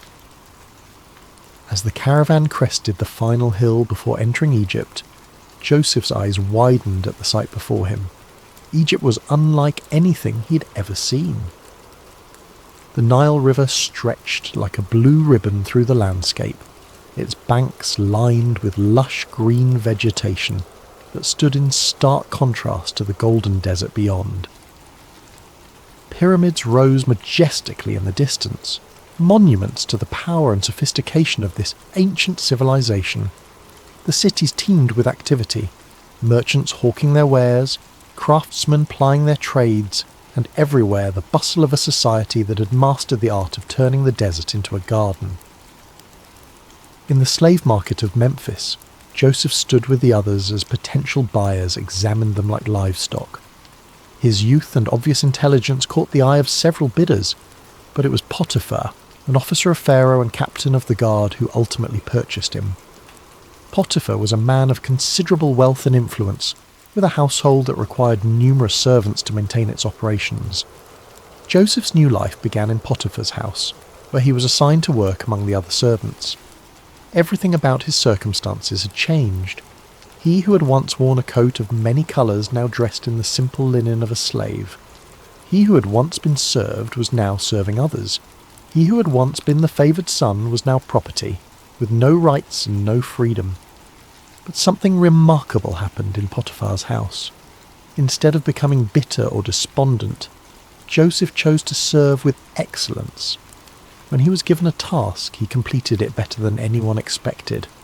When he was assigned to care for something, he treated it as if it were his own. His attitude was not that of a man who'd been wronged, but of someone who understood that his character was more important than his circumstances. It didn't take long for Potiphar to notice this exceptional young man. While other servants did only what was required of them, Joseph anticipated needs before they were expressed. He learned the Egyptian language with remarkable speed, mastered the customs of the household, and demonstrated an administrative ability that was far beyond his years. Most importantly, there was something about Joseph's presence that seemed to bring blessing wherever he went. Potiphar began to entrust Joseph with greater responsibilities. First, he made him his personal attendant. Then he put him in charge of his household affairs. Before long, Joseph was managing all of Potiphar's possessions, his property, his servants, his business dealings. The Egyptian captain of the guard had never seen anything like it. Everything that Joseph touched seemed to prosper. Years passed, and Joseph grew from a teenager into a handsome young man. The hardships he had endured had not broken him, but had instead forged him into someone of remarkable character and capability. Potiphar trusted him completely, to the point where he concerned himself with nothing except the food he ate. Everything else was in Joseph's capable hands. But success and favour can sometimes bring their own dangers, and Joseph was about to face a test that would prove even more challenging than the pit his brothers had thrown him into. Potiphar's wife had noticed the young Hebrew slave who had risen to such prominence in her household. Joseph was not only capable and trustworthy, but he had grown into a man of striking appearance. Day after day she watched him as he went about his duties with quiet dignity and remarkable competence. Soon, watching was not enough. "Come to bed with me," she said to Joseph one day when they found themselves alone. Joseph was stunned by her proposition. The wife of his master, a woman of rank and privilege, was propositioning a slave. But Joseph's response revealed the depth of his character and the strength of his convictions. "No," he said firmly but respectfully. "With me in charge, my master does not concern himself with anything in the house. Everything he owns he has entrusted to my care. No one is greater in this house than I am. My master has withheld nothing from me except you, because you are his wife. How then could I do such a wicked thing and sin against God?" Day after day she spoke to Joseph, but he refused to go to bed with her or even to be with her. Joseph understood that betraying Potiphar's trust would not only be wrong, but it would also be a sin against the God who had been with him through all his trials. His integrity was not for sale, regardless of the price or the pressure. But a person determined to do wrong will often become vindictive when their advances are rejected. Potiphar's wife's desire turned to anger, and her anger to a determination for revenge. She waited for the right opportunity, and one day when Joseph came into the house to attend to his duties, and none of the household servants were inside, she made her move. She caught him by his cloak and said, "Come to bed with me." But Joseph left his cloak in her hand and ran out of the house.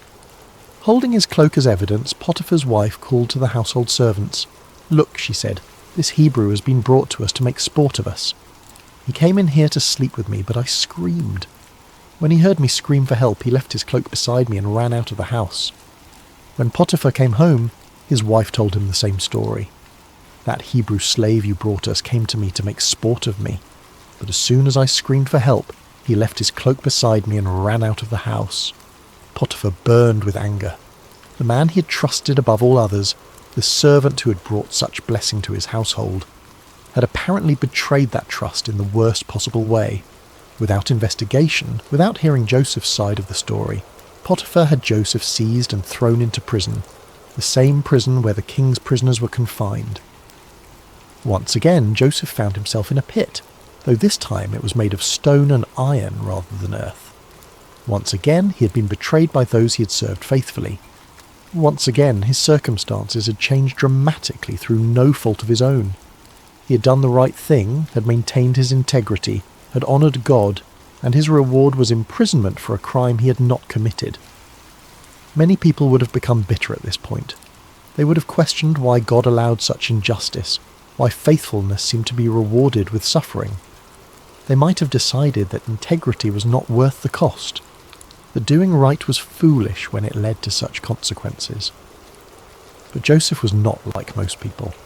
Even in prison, even after being falsely accused and unjustly punished, something within him refused to give up hope. He had learned that his circumstances did not define him, his character did. He had discovered that God's presence was not dependent on favourable conditions, but was available even in the darkest places. and remarkably, even in prison, Joseph began to prosper. The warden noticed this unusual prisoner who carried himself with such dignity, who treated others with such respect, who seemed to bring order and blessing wherever he went. Before long, the warden put Joseph in charge of all the other prisoners and made him responsible for all that was done in the prison. The warden paid no attention to anything under Joseph's care because the Lord was with Joseph and gave him success in whatever he did.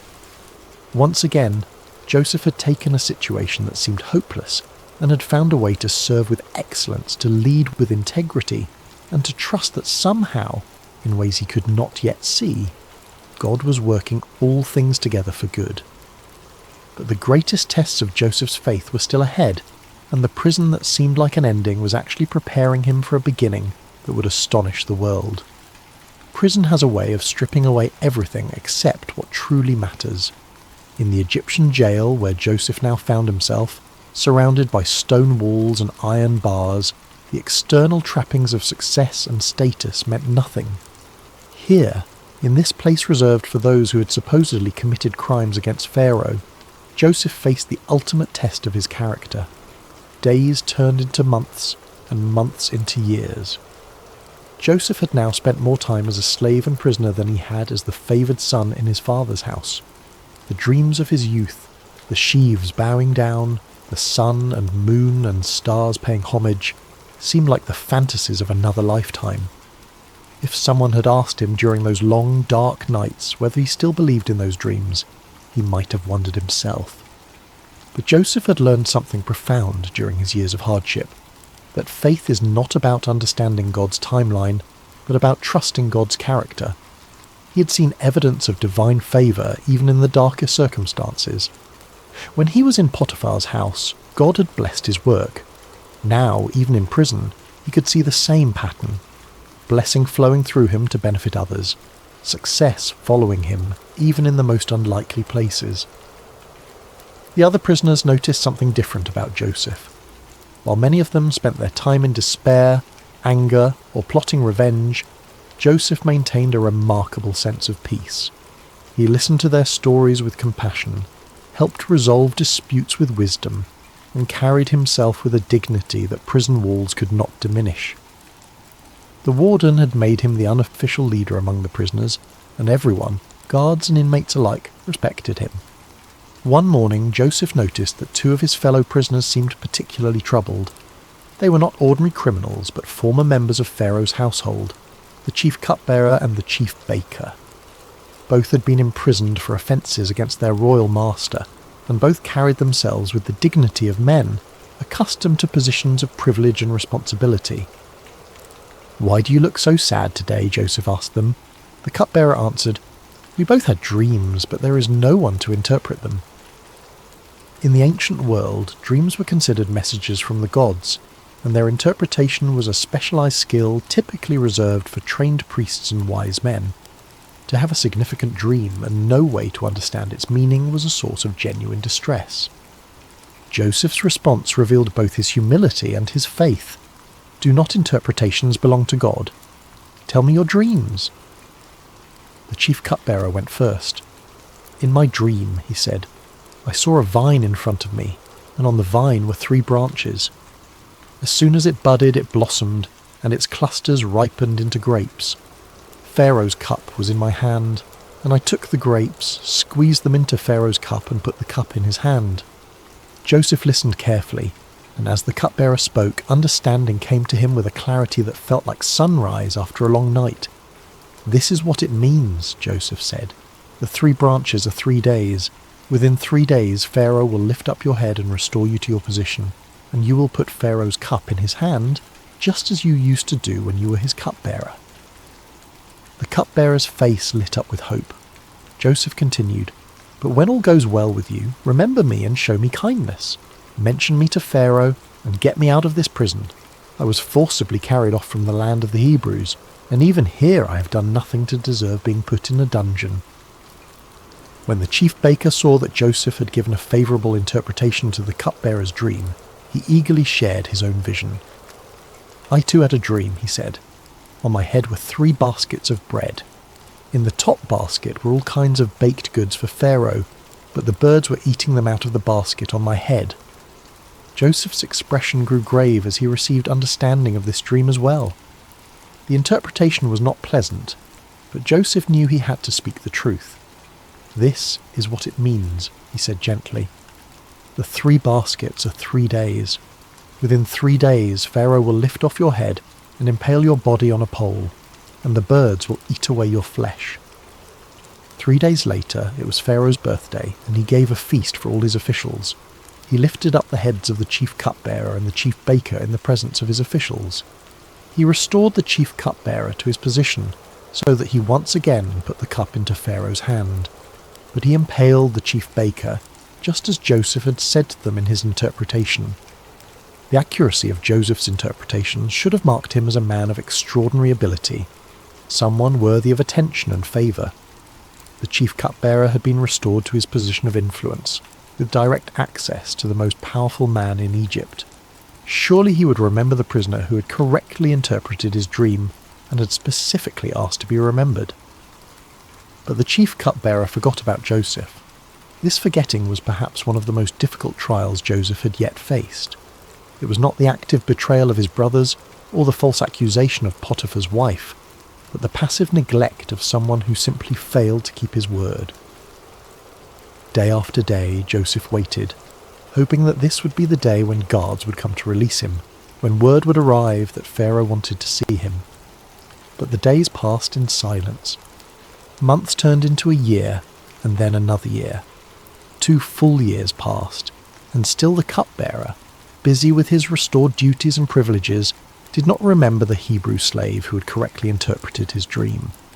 It was as if Joseph had been forgotten not just by one man, but by the entire world. During these 2 years of waiting, Joseph could have become bitter. He could have concluded that helping others was pointless, that kindness was wasted on those who would not return it. He could have decided that his gift for interpreting dreams was worthless if it could not even secure his own freedom. Many people would have given up hope entirely. But Joseph continued to trust, continued to serve, continued to maintain his character even when it seemed to bring no reward. He understood something that many people never learn, that our calling is to be faithful, not to control outcomes. His job was to use his gifts with integrity and kindness. God's job was to handle the timing and the results. In the darkness of those 2 forgotten years, Joseph's faith was refined like gold in a furnace. The dreams of his youth were still alive within him, but they had been purified of any pride or presumption. He was learning that God's promises are always fulfilled, but rarely on our timeline or in the way we expect. And unbeknownst to Joseph, his time of preparation was nearly complete.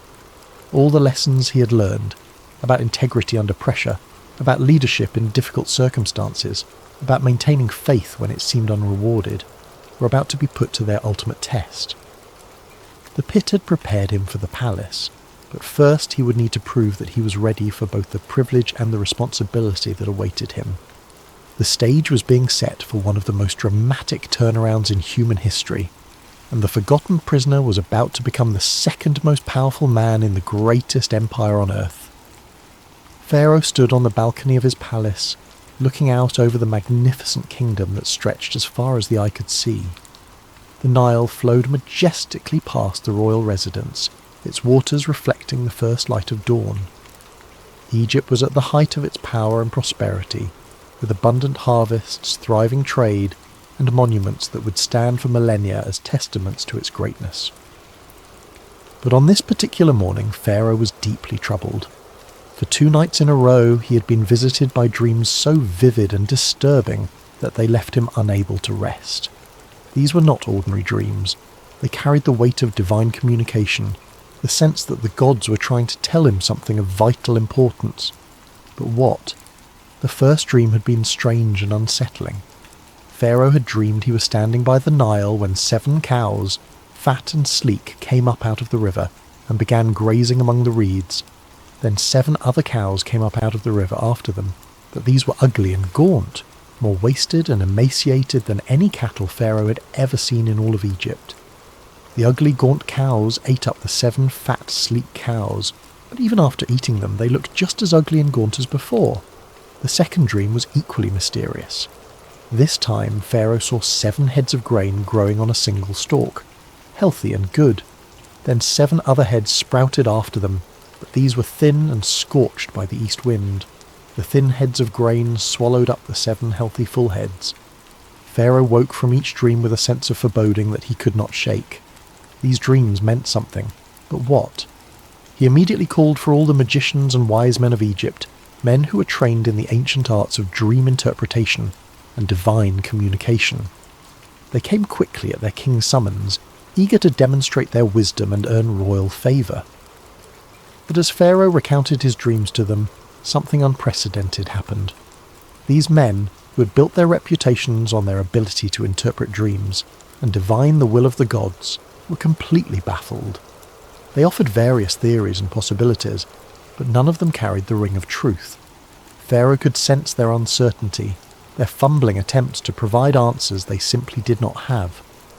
It was in this moment of royal frustration and growing anxiety that the chief cupbearer suddenly remembered something, or rather someone, he had forgotten for 2 long years. "Today I'm reminded of my shortcomings," the cupbearer said, approaching Pharaoh with obvious embarrassment. "Pharaoh was once angry with his servants, and he imprisoned me and the chief baker in the house of the captain of the guard. Each of us had a dream the same night, and each dream had a meaning of its own. Now a young Hebrew was there with us, a servant of the captain of the guard. We told him our dreams, and he interpreted them for us, giving each man the interpretation of his dream, and things turned out exactly as he interpreted them to us. I was restored to my position, and the other man was impaled." Pharaoh's eyes sharpened with interest. A Hebrew slave who could interpret dreams with perfect accuracy, when his own wise men were stumped. "Send for him immediately," Pharaoh commanded. Guards rushed to the prison and found Joseph. "Pharaoh wants to see you," they announced. "Quickly, make yourself presentable." Joseph could hardly believe what he was hearing. After more than a decade in Egypt, first as a slave, then as a prisoner, he was suddenly being summoned to appear before the most powerful man on earth. He shaved, changed his clothes, and tried to prepare himself mentally for whatever was about to happen. As Joseph was led into the royal presence, he could not help but be awed by the magnificence that surrounded him. The palace was a testament to Egypt's wealth and sophistication, with soaring columns, intricate carvings, and precious metals gleaming everywhere. Pharaoh himself sat on a throne that seemed to embody the power and mystery of the gods, dressed in robes that spoke of unimaginable authority. "I had a dream," Pharaoh said without preamble, "and no one can interpret it. But I have heard it said of you that when you hear a dream you can interpret it." Joseph's response revealed the humility and faith that had sustained him through all his trials. "I cannot do it," Joseph replied, "but God will give Pharaoh the answer he desires." This was a remarkable statement for several reasons. First, Joseph gave no credit to himself, acknowledging that any ability he had came from God. Second, he was confident that God would provide the interpretation, even though he had not yet heard the dreams. Third, he was willing to stand before the most powerful man on earth and speak about his Hebrew God, a courageous act that could have had serious consequences if Pharaoh had taken offense. Pharaoh proceeded to tell Joseph both of his dreams in detail, describing the fat and gaunt cows, the healthy and withered grain. As he spoke, Joseph listened with the same careful attention he had given to the dreams of his fellow prisoners years earlier. When Pharaoh finished, Joseph spoke with clarity and confidence that amazed everyone present. "The dreams of Pharaoh are one and the same," he said. "God has revealed to Pharaoh what he's about to do. The 7 good cows are 7 years, and the 7 good heads of grain are 7 years. It is one and the same dream. The 7 lean, ugly cows that came up afterward are 7 years, and so are the 7 worthless heads of grain scorched by the east wind. They are 7 years of famine." Joseph continued, his voice carrying the authority of divine revelation. "It is just as I said to Pharaoh. God has shown Pharaoh what he's about to do. 7 years of great abundance are coming throughout the land of Egypt, but 7 years of famine will follow them. Then all the abundance in Egypt will be forgotten, and the famine will ravage the land. The abundance in the land will not be remembered, because the famine that follows it will be so severe. The reason the dream was given to Pharaoh in two forms is that the matter has been firmly decided by God, and God will do it soon. But Joseph did not stop with the interpretation. Drawing on his years of experience in administration and his natural wisdom, he offered practical advice for dealing with the crisis that was coming. And now let Pharaoh look for a discerning and wise man and put him in charge of the land of Egypt. Let Pharaoh appoint commissioners over the land to take 1/5 of the harvest of Egypt during the 7 years of abundance. They should collect all the food of these good years that are coming and store up the grain under the authority of Pharaoh, to be kept in the cities for food. This food should be held in reserve for the country, to be used during the 7 years of famine that will come upon Egypt, so that the country may not be ruined by the famine. The plan was brilliant in its simplicity and scope. During the 7 years of abundance, Egypt would systematically store 1/5 of each harvest. This would require massive organisational skills, enormous storage facilities, and careful distribution networks. It would be one of the most ambitious administrative undertakings in human history. Pharaoh and his officials were amazed not only by the interpretation, which had the unmistakable ring of truth, but also by the comprehensive plan Joseph had outlined.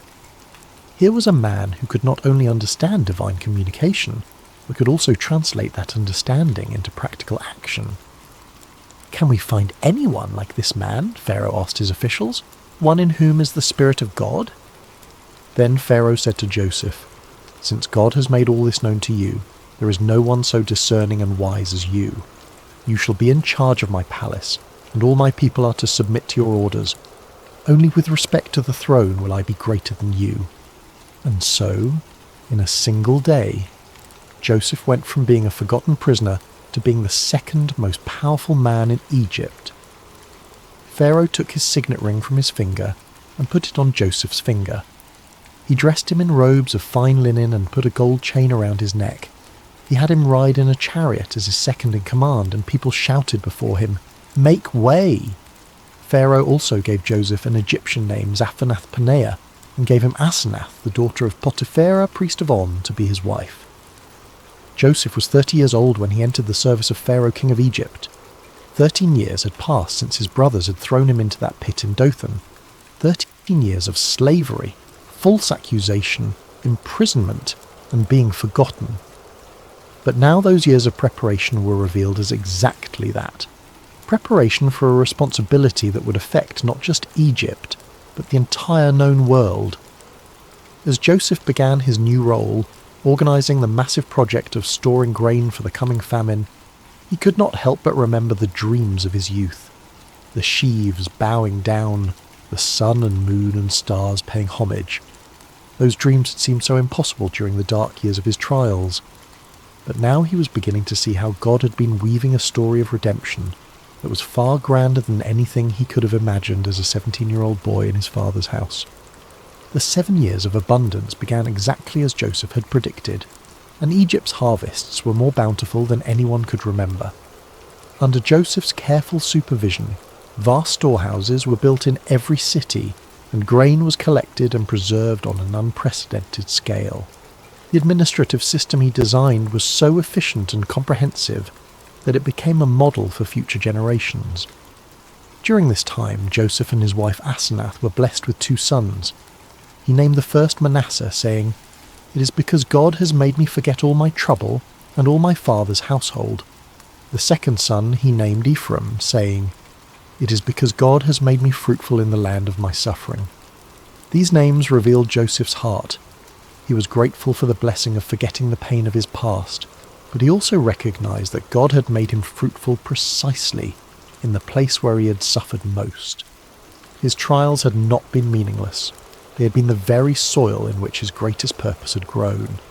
As the 7 years of abundance came to an end and the 7 years of famine began, Joseph's careful preparations proved their worth. While neighbouring countries struggled with crop failures and starvation, Egypt had grain in abundance. People came from all over the known world to buy food from Joseph, and Egypt became the lifeline for countless nations. The famine was severe throughout the world, and it reached even into the land of Canaan where Jacob lived with his family. When Jacob learned that there was grain in Egypt, he said to his sons, "Why do you just keep looking at each other? I have heard that there is grain in Egypt. Go down there and buy some for us so that we may live and not die." So 10 of Joseph's brothers went down to buy grain from Egypt. But Jacob did not send Benjamin, Joseph's younger brother, with the others because he feared that harm might come to him. Benjamin was now the only remaining son of his beloved Rachel, and Jacob could not bear the thought of losing him too. When Joseph's brothers arrived in Egypt and came before him to buy grain, they bowed down to him with their faces to the ground. Joseph recognized them immediately, but they did not recognize him. Here was the fulfillment of his boyhood dreams, his brothers bowing before him, but it came not with triumph, but with the weight of enormous responsibility. Joseph remembered his dreams about them, but he pretended to be a stranger and spoke harshly to them. "Where do you come from?" he demanded. "From the land of Canaan," they replied, "to buy food." Joseph accused them of being spies, testing them to see what kind of men they had become. Through a series of encounters, he kept Simeon as a prisoner and demanded that they bring Benjamin to prove their honesty. When they returned with Benjamin, Joseph's emotions nearly overwhelmed him, but he continued to test them. The final test came when Joseph had his silver cup planted in Benjamin's sack, then accused him of theft. When the cup was found, Joseph declared that Benjamin would become his slave. It was then that Judah, the same brother who had suggested selling Joseph years before, stepped forward and offered to take Benjamin's place as a slave, saying he could not bear to see his father's grief if Benjamin did not return. This act of selfless love broke Joseph's heart. His brothers had changed. The jealous, cruel men who had thrown him into a pit were now willing to sacrifice themselves for each other and for their father's happiness. Joseph could no longer control himself. He sent all his attendants away and revealed himself to his brothers. "I am Joseph. Is my father still living?" he said, weeping so loudly that the Egyptians heard him. His brothers were terrified, but Joseph reassured them, "Come close to me. I am your brother Joseph, the one you sold into Egypt. And now, do not be distressed and do not be angry with yourselves for selling me here, because it was to save lives that God sent me ahead of you. For 2 years now there has been famine in the land, and for the next 5 years there will be no ploughing and reaping. But God sent me ahead of you to preserve for you a remnant on earth, and to save your lives by a great deliverance. So then, it was not you who sent me here, but God." This was the heart of Joseph's story, not revenge, but redemption, not bitterness, but blessing. He had learned to see God's hand even in the betrayal and suffering he had endured. "You intended to harm me," he would later tell them, "but God intended it for good to accomplish what is now being done, the saving of many lives." Joseph brought his entire family to Egypt, where they were given the best land in Goshen. Jacob, who had mourned Joseph as dead for over 20 years, was reunited with his beloved son. The family was restored, the famine was survived, and the promises God had made to Abraham, Isaac, and Jacob continued to unfold through their descendants. When Jacob died years later, Joseph's brothers feared that he might finally take revenge on them. But Joseph wept and said, "Don't be afraid. Am I in the place of God? You intended to harm me, but God intended it for good to accomplish what is now being done, the saving of many lives. So then, don't be afraid. I will provide for you and your children." Joseph lived to be 110 years old, seeing his family multiply and prosper in Egypt. Before he died, he made his brothers promise that when God eventually led them back to the Promised Land, they would carry his bones with them.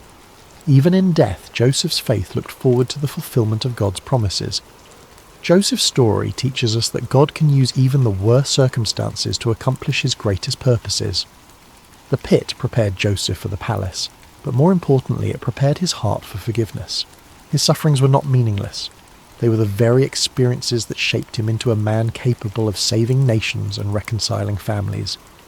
In our own lives, we may face betrayal, false accusations, forgotten promises, and years of waiting that seem endless. But Joseph's story reminds us that God is always working, even when we cannot see his hand. Our calling is not to understand his timeline, but to trust his character and remain faithful in whatever circumstances we find ourselves. The dreams God gives us may take decades to fulfill, and they may come to pass in ways we never expected. But His promises are sure, His purposes are good, and His love never fails. From the pit to the palace, from slavery to salvation, from betrayal to blessing. This is the pattern of redemption that runs through Joseph's story, and through our own lives when we place our trust in the God who makes all things work together for good. Rest well tonight, dear friends of Sacred Slumber, knowing that your story too is being written by a loving God who specialises in turning mourning into dancing, ashes into beauty, and the deepest valleys into the highest mountains of purpose and joy. Sweet dreams, and may you find peace in knowing that no matter what pit you may find yourself in today, God is already prepared